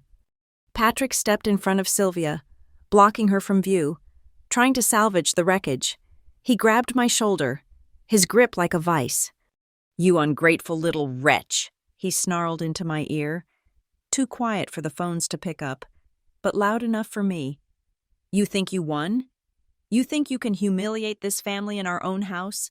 I will ruin you. I will bury you. You can't bury the truth, I spit out, blood flecking my lips. Chase was standing there, looking at the empty box on the floor, ignoring the violence, ignoring me. Where is my truck? He whined, sounding like a toddler. She ruined it. She ruined Christmas. Everyone, please, Patrick shouted, turning to the guests, putting on a desperate, sweating smile. A misunderstanding.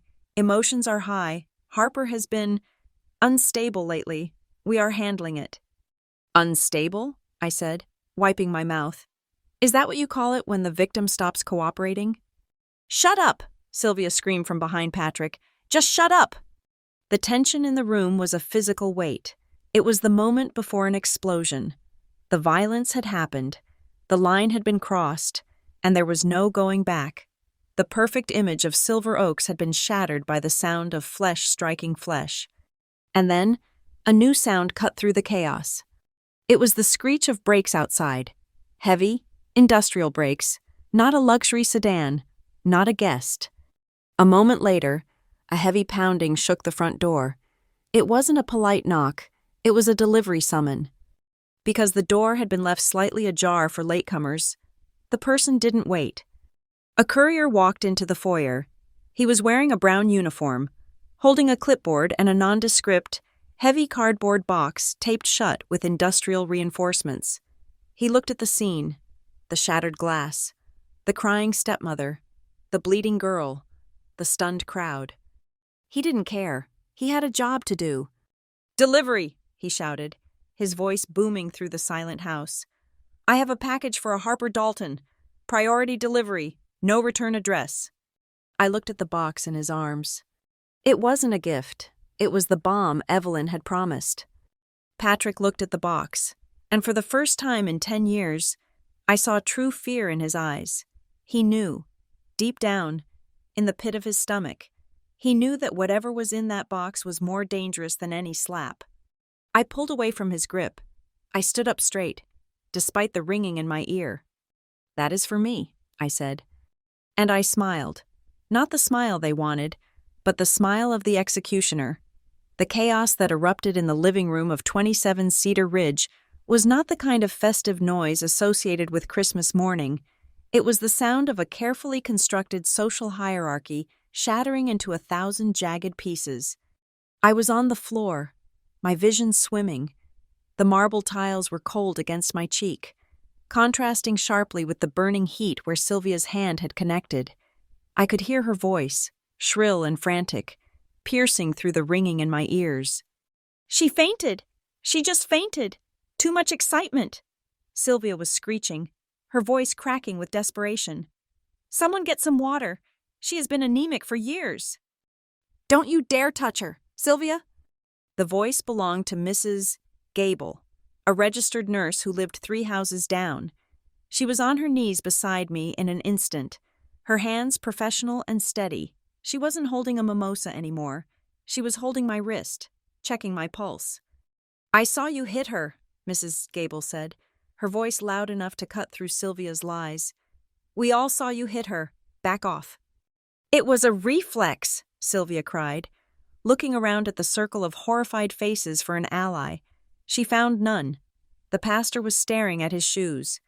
Coach Henderson looked like he wanted to be anywhere else on earth. "She was being hysterical. I was trying to calm her down." "You split her lip. Sylvia," Mrs. Gable said flatly, "call 911, now." The ride to Northbridge General was a blur of motion and sensory overload. I remembered the paramedic, a young man named Miller, lifting me onto the gurney. I remembered the cold air hitting my face as they wheeled me out of the house, past the deflated balloons and the empty driveway where the truck was supposed to be. But the only thing I focused on, the only thing that kept me tethered to consciousness, was the brown cardboard box. It had been sitting on the porch where the courier dropped it. As they wheeled me past, I grabbed Miller's sleeve. "The box," I rasped. My mouth tasted of copper and salt. "Get the box." "We need to go, miss," Miller said. "No!" I tried to sit up, but the world tilted dangerously. "That box is evidence. If you leave it there, they will destroy it. Please, bring it." A police officer, who had arrived just ahead of the ambulance, stepped into my line of sight. He was older, with a gray mustache and eyes that had seen enough domestic disputes to know the difference between an accident and a crime scene. "We will secure it, ma'am," the officer said. "I want it with me," I insisted, tears mixing with the blood on my face. "Do not let them touch it. Do not let Patrick Dalton near it." The officer looked at me, then at the frantic woman in the red dress screaming at the neighbors on the lawn. He nodded. He picked up the box. It was heavy, taped shut with aggressive finality. "It goes in the ambulance," the officer said to Miller.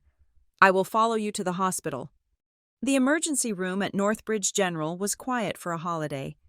The fluorescent lights hummed with a sterile, white noise that felt safer than the Christmas carols playing back at the house.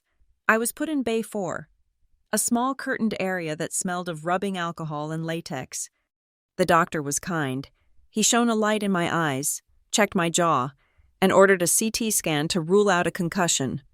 "You are lucky," he told me as he stitched the cut on the inside of my lip. 2 stitches, a lot of swelling, soft tissue damage, but no fractures. Your head took a hard hit, though. You need to rest. "I can't rest," I mumbled, my mouth numb from the local anesthetic. "I have to finish it." "Finish what?" he asked, snipping the thread. "The play," I said. He looked at me with confusion, but didn't press. Half an hour later, the curtain was pulled back. A woman with kind eyes and a clipboard walked in. She was wearing a festive snowman pin on her lapel, which looked incongruous with the serious expression on her face. "Harper?" she asked softly. "I am Marisa. I am a social worker with the hospital." I tried to sit up, but the room spun. "Am I in trouble?" "No, honey," she said, pulling a chair close to the bed. "You are the victim here. The police report states that you were assaulted in your home.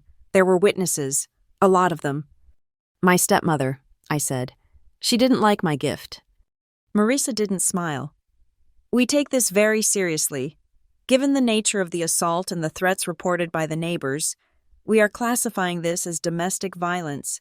You have the right to request an emergency protective order immediately. It means they cannot come near you. They cannot contact you, not by phone, not by email, not through a third party." "Do it," I said without hesitation. "I want the paper. I want the wall." "I will get the judge on the line," Marisa said. "But first, you have a visitor. He says he is your lawyer. He seems very determined." Mr. Fletcher walked in a moment later. He looked like he had run a marathon in a 3-piece suit. His face was flushed. His tie was slightly askew, and he was carrying a leather briefcase in one hand and a laptop bag in the other. "Harper," he breathed. Seeing my swollen face, his professional demeanor cracked for a second, revealing genuine anger. "Good God, I should have called the police the moment you played me that tape." "I am okay," I said, though my voice sounded thick. "Is it done?" "It is done," Fletcher said. He set his bag down and pulled out a chair. "I have been on the phone with the district attorney for the last hour. But first, we need to deal with the package." He pointed to the foot of the bed.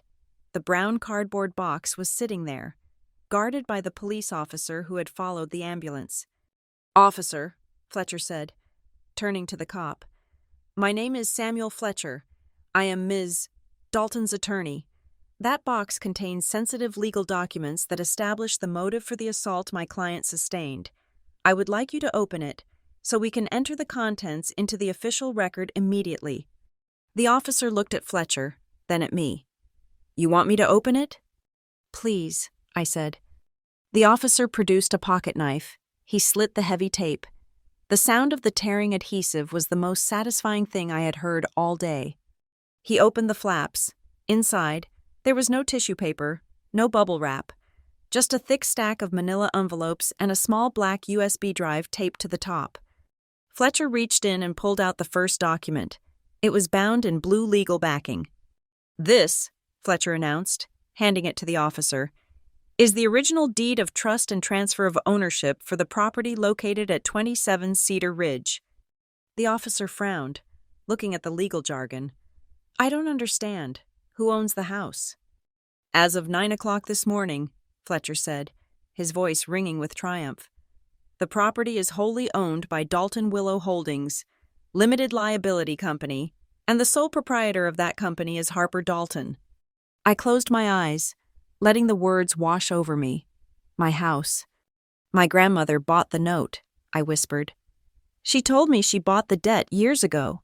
"She did more than that," Fletcher explained, looking at me. "When your mother died, Patrick was in severe financial distress. He took a private loan from a shell company to pay off his gambling debts and keep the house. He didn't know the shell company was funded by your grandmother. She held the mortgage, Harper, and in her will, She executed a clause that transferred the title to you upon your 18th birthday, provided you were still residing in the home. Fletcher turned back to the officer. Patrick and Sylvia Dalton have been living in my client's house, rent-free, for years. Today, they tried to force her to sign away her trust fund. When she refused, they assaulted her, in her own home. The officer's face hardened. He looked down at the document again. So they are trespassing? Essentially, Fletcher said. But there is more. He reached into the box and pulled out a thick binder. These are transcripts of audio recordings made by Ms. Dalton over the last 6 months. They detail a conspiracy to commit financial fraud, coercion, and explicit threats of physical harm. He opened the binder to a bookmarked page. Read this one, dated December 24th. The officer read the page. I knew which one it was. It was the conversation where Patrick said he would break me and lock me away. I watched the officer's jaw tighten. The indifferent mask of law enforcement slipped away, replaced by the look of a man who was realizing he wasn't dealing with a family spat, but a hostage situation. He threatened to institutionalize her to get access to her funds, the officer said, looking up. This is conspiracy. And this, Fletcher said, pulling out the final envelope, is the smoking gun. He handed the officer a stack of financial records. These are credit card applications opened in Harper Dalton's name. The signatures are forged. The IP addresses used to apply trace back to Patrick Dalton's laptop. The spending history shows luxury items, travel, and payments for a vehicle for his son. This is identity theft, wire fraud, and grand larceny involving a protected sum. The room was silent. The only sound was the hum of the heart monitor. Ms. Dalton, the officer said, his voice formal and grave. Do you wish to press charges? I looked at the swollen reflection of my face in the dark screen of the cardiac monitor. I looked at the box that Evelyn had packed with such care, knowing she wouldn't be here to see it opened. Yes, I said. I want to press charges, all of them. We are going to need to take a statement, the officer said. I will call a detective down here. One moment, Fletcher interrupted. He picked up the black USB drive. He opened his laptop and plugged it in. There is one last piece of evidence, a character witness, if you will. He turned the laptop screen toward me and the officer. He clicked play. Evelyn's face filled the screen. She looked younger than she had in the letter I read. This video must have been recorded years ago, before the cancer really took hold. She was sitting in her garden in Willow Glen, the sun shining on her silver hair. Harper, video Evelyn said. Her voice was strong, devoid of the rasp that had plagued her final days. If you are watching this, it is Christmas morning, and if you are watching this in a hospital or a police station, it means I was right. I bit my lip to keep from sobbing. I want to speak to the authorities, Evelyn continued, looking straight into the lens. My son-in-law, Patrick Dalton, is a man who loves money more than he loves his own soul. He has viewed my granddaughter not as a child, but as an asset. I have compiled this evidence because I feared for her safety. If she is hurt, know this. It was not an accident. It was a calculation. She paused, leaning forward. And to you, Harper, she said, I know you are scared. I know you feel alone. But look at what is in that box. That is your shield. You do not have to be their victim anymore. You are the landlord now. You hold the keys. Send them away, baby girl. Reclaim your life. The video ended. Fletcher closed the laptop gently. Marisa, the social worker, wiped a tear from her cheek. The police officer cleared his throat, clearly affected. That is quite a statement, the officer said. It is admissible, Fletcher said.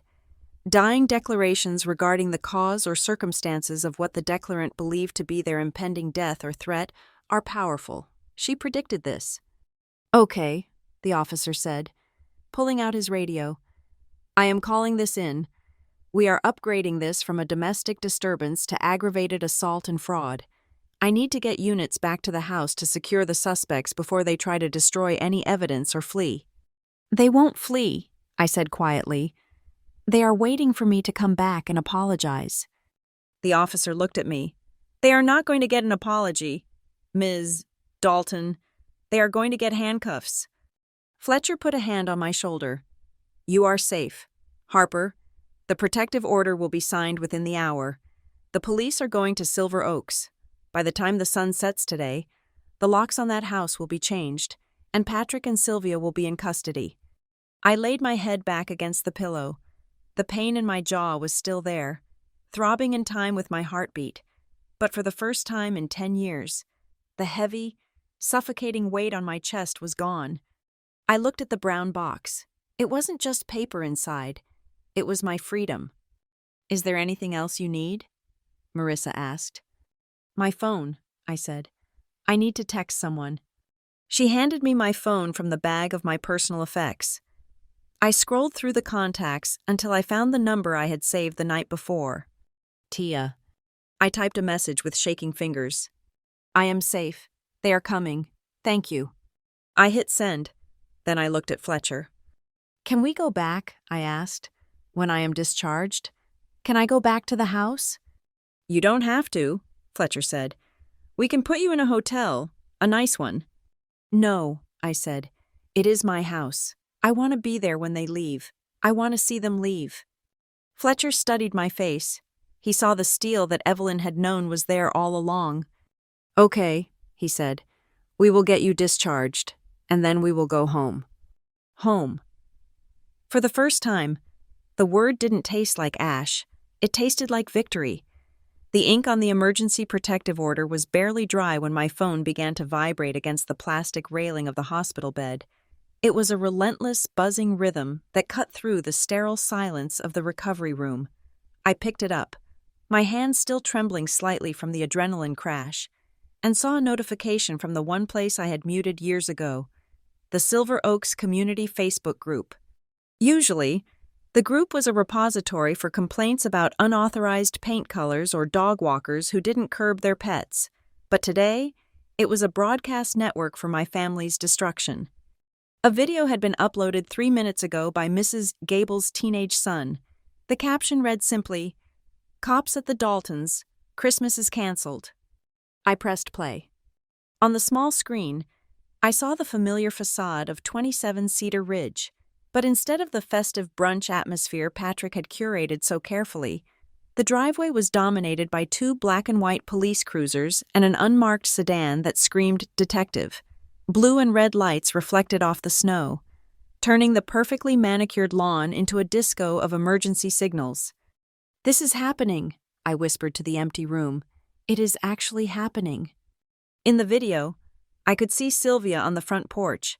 She was still wearing that crimson dress, but now she looked less like a hostess and more like a desperate woman trying to plug a dam with her bare hands. She was gesturing wildly at a uniformed officer. Even through the tinny speaker of my phone, I could hear her voice, shrill and panicked. "It is a family matter," Sylvia was screaming. "She is just dramatic. She fainted. We are worried about her. You cannot come in here on Christmas Day." The officer, a tall man whose patience had clearly evaporated hours ago, did not step back. He held up a piece of paper, a warrant. "Ma'am, step aside," the officer said, his voice audible over the wind.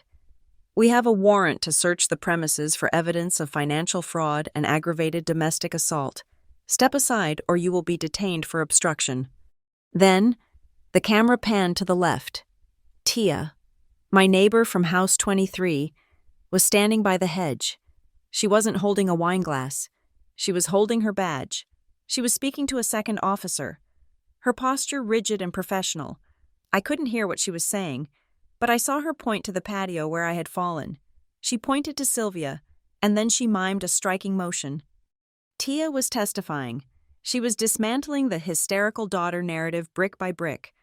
I watched as Sylvia turned to Tia, her face contorted. "You represent the county. Tia, you are supposed to help families."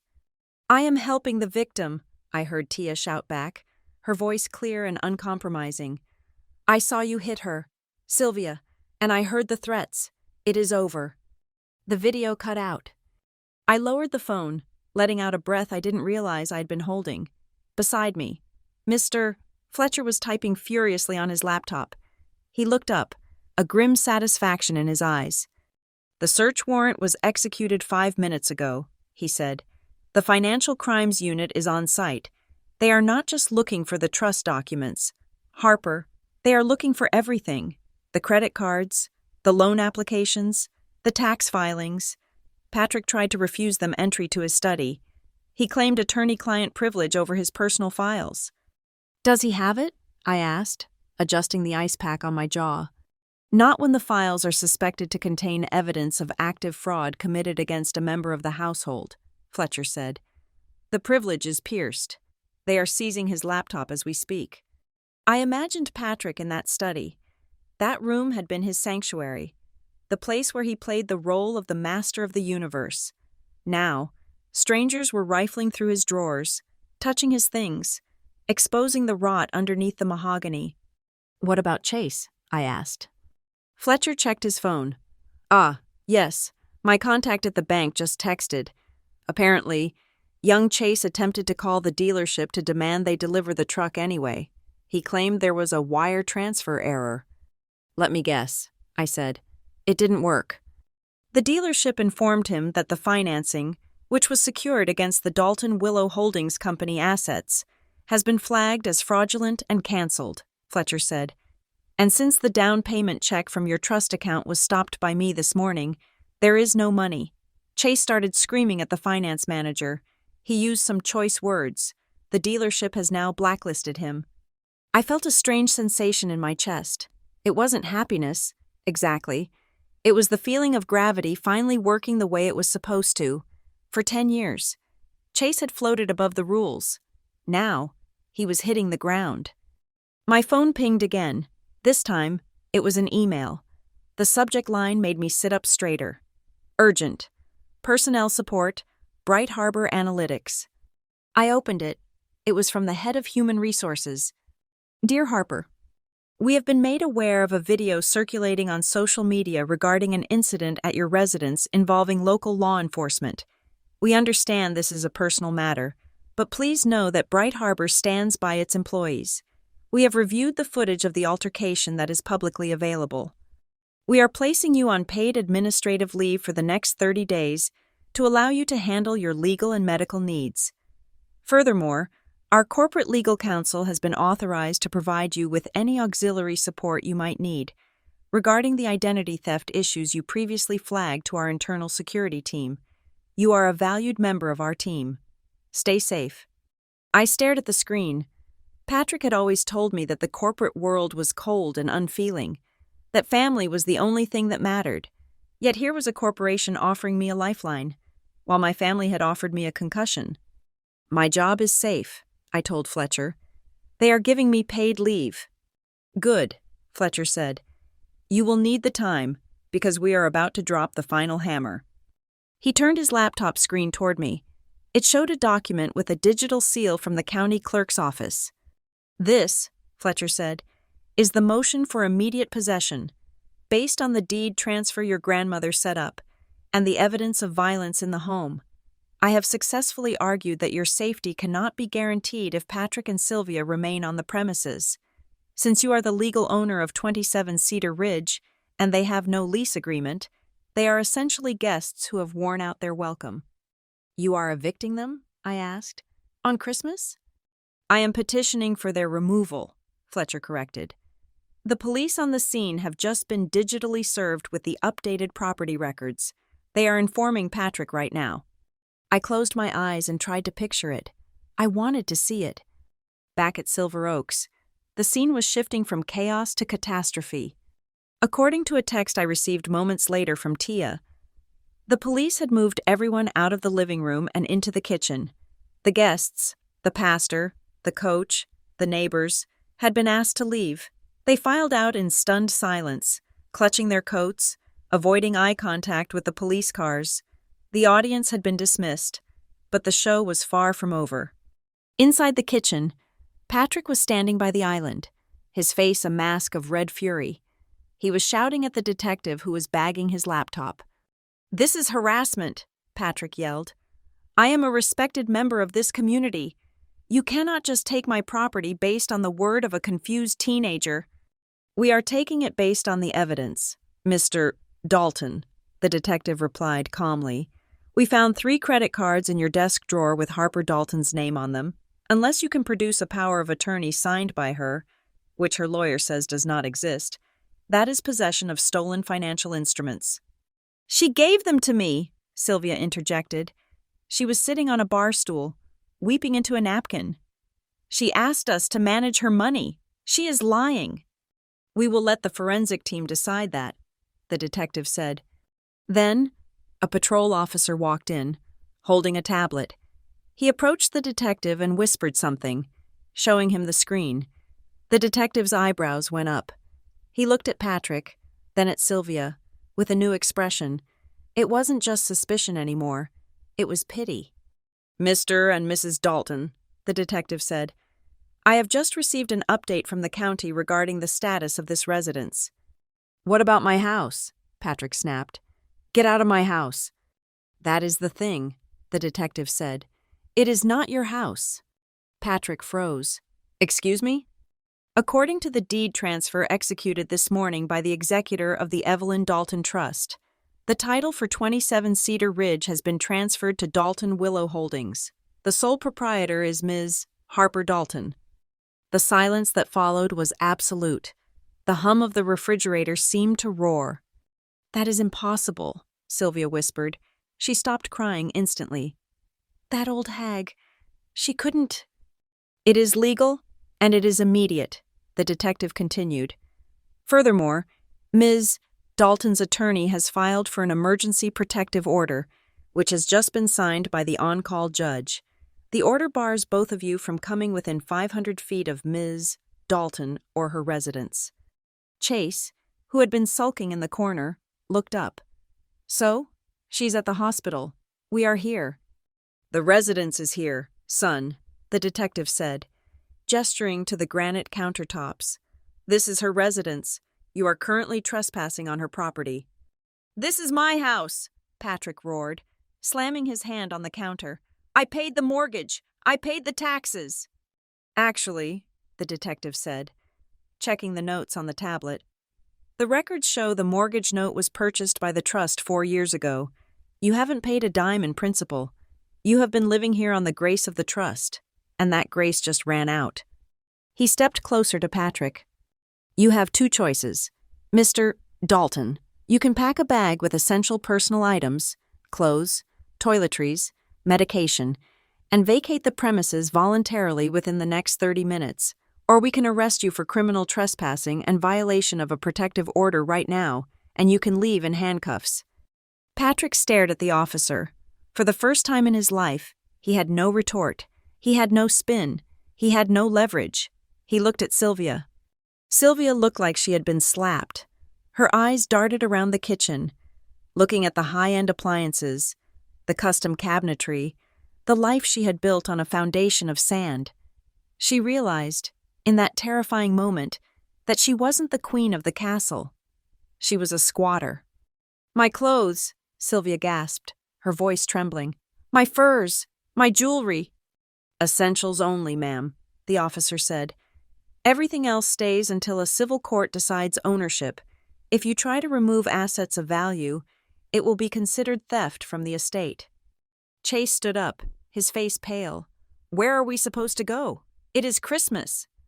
"I suggest a hotel," the detective said. "Although, given the credit card situation, I would recommend one that takes cash."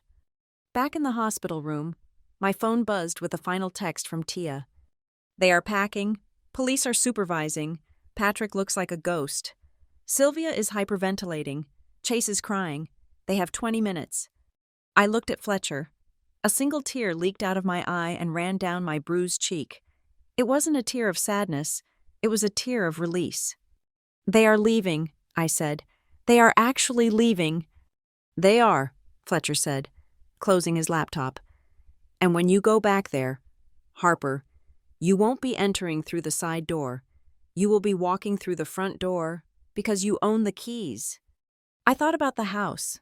I thought about the years of walking on eggshells, of hiding in the shadows, of being the stagehand in their production. "Mr. Fletcher?" I asked. "Yes, Harper?" "Can we change the locks?" I asked. "Today?" Fletcher smiled. "I have a locksmith meeting us there at 4 o'clock. We are changing everything, the codes, the keys, the Wi-Fi password. By tonight, the only thing remaining of them in that house will be the bad memories, and we can paint over those." I laid back against the pillow. The pain was still there, sharp and throbbing, but for the first time, the future didn't look like a dark tunnel. It looked like a blank canvas, and I was the one holding the brush. The streetlights of Silver Oaks had flickered on by the time the police cruiser turned back onto Cedar Ridge. It was the same street I had been driven down in an ambulance less than 12 hours earlier. But the world outside the window looked entirely different. The snow was still falling, dusting the manicured hedges and the import cars in the driveways.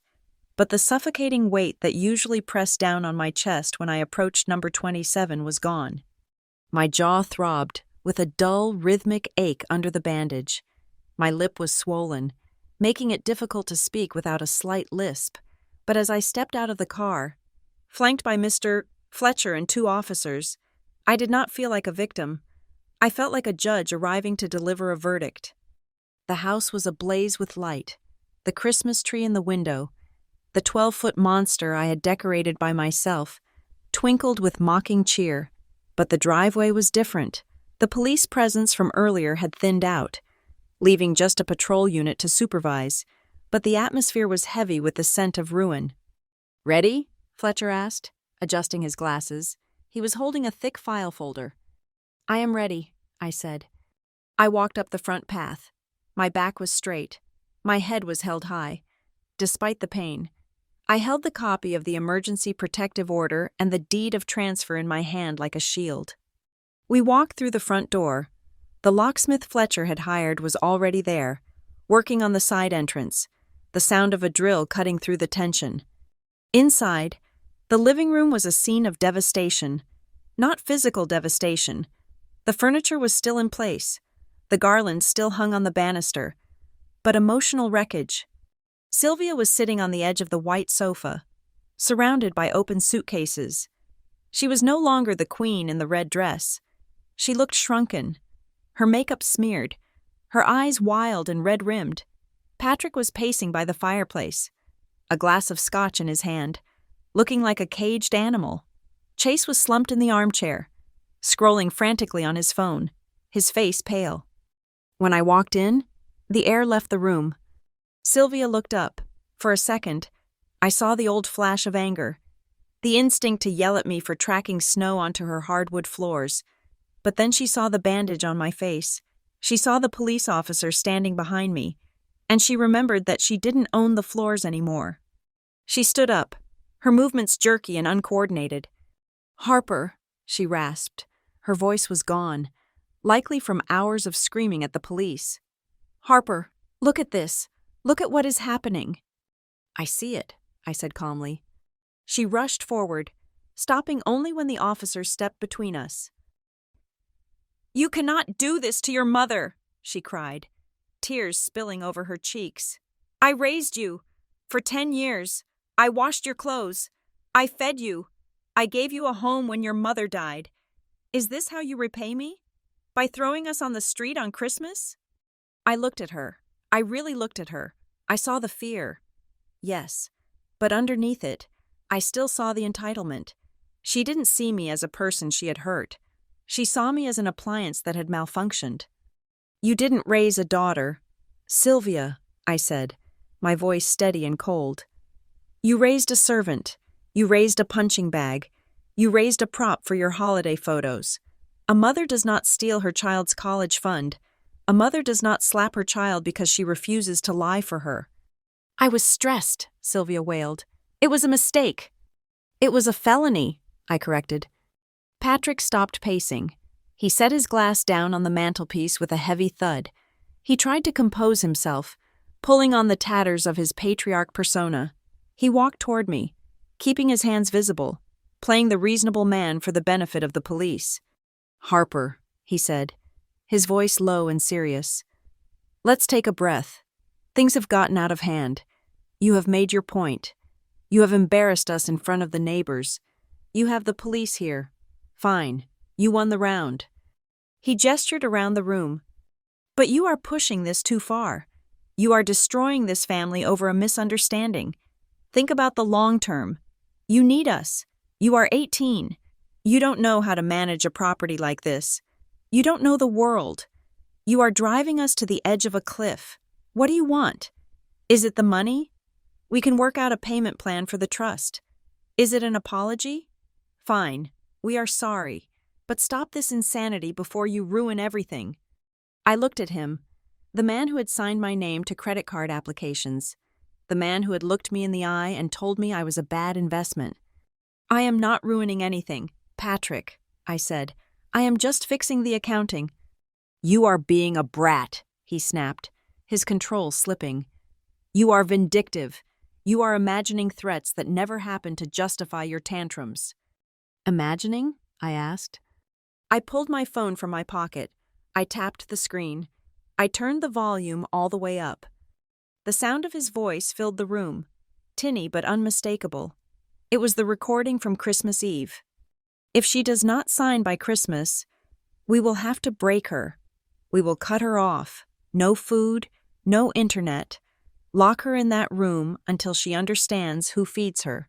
We will make her understand. The silence that followed the recording was absolute. Patrick's face drained of color. He looked at the police officer, who was staring at him with undisguised disgust. He looked at Fletcher, who was writing something on his notepad. That, Patrick stammered, sweat beading on his forehead. That was taken out of context. It was a figure of speech. It sounded like a plan to me, the officer said, his hand resting near his belt. Chase jumped up from the chair. He looked like a child who had just been told Santa Claus had died. This is bullshit, he screamed, throwing his phone onto the sofa. You are ruining my life. Harper, my truck is gone. My friends are laughing at me. Who do you think you are? Without us, you are nothing. You are nobody. No one even notices you. I turned to Chase. I felt a strange pity for him. He was 20 years old and he had never done a single thing for himself. He was a hollow shell painted gold. You are wrong, Chase, I said softly. I wasn't nothing. I was the foundation. I cooked your meals. I cleaned your messes. I paid your bills with my name. I held this entire house up while you played Prince. I took a step closer to him. Without me, this house collapsed a long time ago, I said. You just didn't notice until the roof fell on your head today. Fletcher stepped forward then. He cleared his throat. Mr. and Mrs. Dalton, he said, his voice crisp and professional. My client has authorized me to make you a one-time offer regarding your transition. Sylvia looked up, a flicker of hope in her eyes. We can stay? You have 30 days, Fletcher said. Harper is allowing you to remain in the property for 30 days to arrange your affairs and find alternate housing.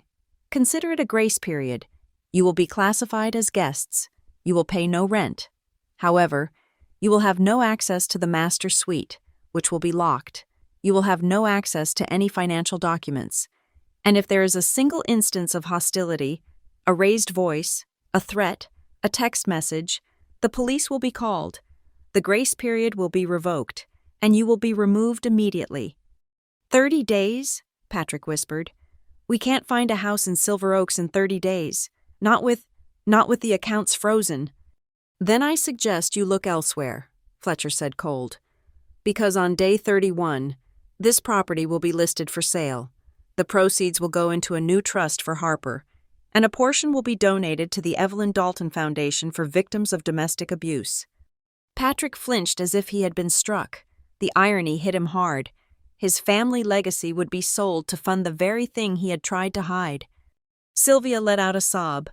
She slid off the sofa, sinking to her knees on the rug. It was a rug I had vacuumed 1,000 times. Harper, please, she begged, reaching out a hand toward me. Please, we can fix this. We can be a family again. I will be better. We will all be better. Don't do this. Don't leave us with nothing. I looked at her hand. It was the same hand that had slapped me this morning. The nails were still painted that festive red. I took a step back. I did not let her touch me. Family isn't a place where you use fists and forged signatures. Sylvia, I said, you had 10 years to be a mother. You chose to be a warden. I looked at the three of them, the father who stole, the mother who hit, and the brother who took. They looked small. They looked pathetic. They looked like strangers. If you want to start over, I said, if you really want to be a family, you can try, but you have to do it somewhere else, and you have to do it without me. I turned around. I signaled to Fletcher. I am done, I said. I walked to the door. Before I stepped out into the cold night air, I paused. I looked at the Christmas tree one last time. It was beautiful. It was perfect. And it was fake. I turned back to them. They were watching me, frozen in their ruin. This morning, I said, my voice quiet but filling the room. You hit me because I wouldn't smile. You hit me because I wouldn't play my part in your play anymore. I touched the bandage on my cheek. Tonight, I am walking out of here, I said, and I don't have to act anymore. I don't have to smile, and I certainly don't have to save you. I opened the door. The cold wind hit my face, bracing and clean. I picked up the brown box, the nameless box that had saved my life, and I walked out. I walked down the porch steps. I walked past the spot where the ambulance had parked. I walked down the long driveway. Across the street, I saw curtains twitching. I saw shadows in the windows of the neighbors' houses. They were watching. They were witnessing the final act. Let them watch, I thought. The snow crunched under my boots. It was the sound of departure. It was the sound of beginning. I reached the street and looked back at 27 Cedar Ridge. It stood tall and imposing against the night sky, but it didn't scare me anymore. It was just a pile of bricks and wood. If anyone asked me later what happened on Christmas Day, I would tell them the truth. I would tell them that a girl died in that house this morning. The girl who was afraid. The girl who was silent. The girl who was a servant. She died the moment that hand struck her face. And the woman walking away? She was someone entirely new. I turned my collar up against the wind and walked toward Fletcher's car. I didn't look back. The only thing defeated this Christmas was the lie they had forced me to live. And as I looked up at the stars above Silver Oaks, for the first time in my life, the silence wasn't empty, it was free. Thank you so much for listening to this story on Lila Revenge Stories. I would love to hear from you. Please comment below and tell me where you are listening from and what you thought of Harper's decision in the end. Don't forget to subscribe to the channel, like this video, and hit the hype button to help this story reach more people.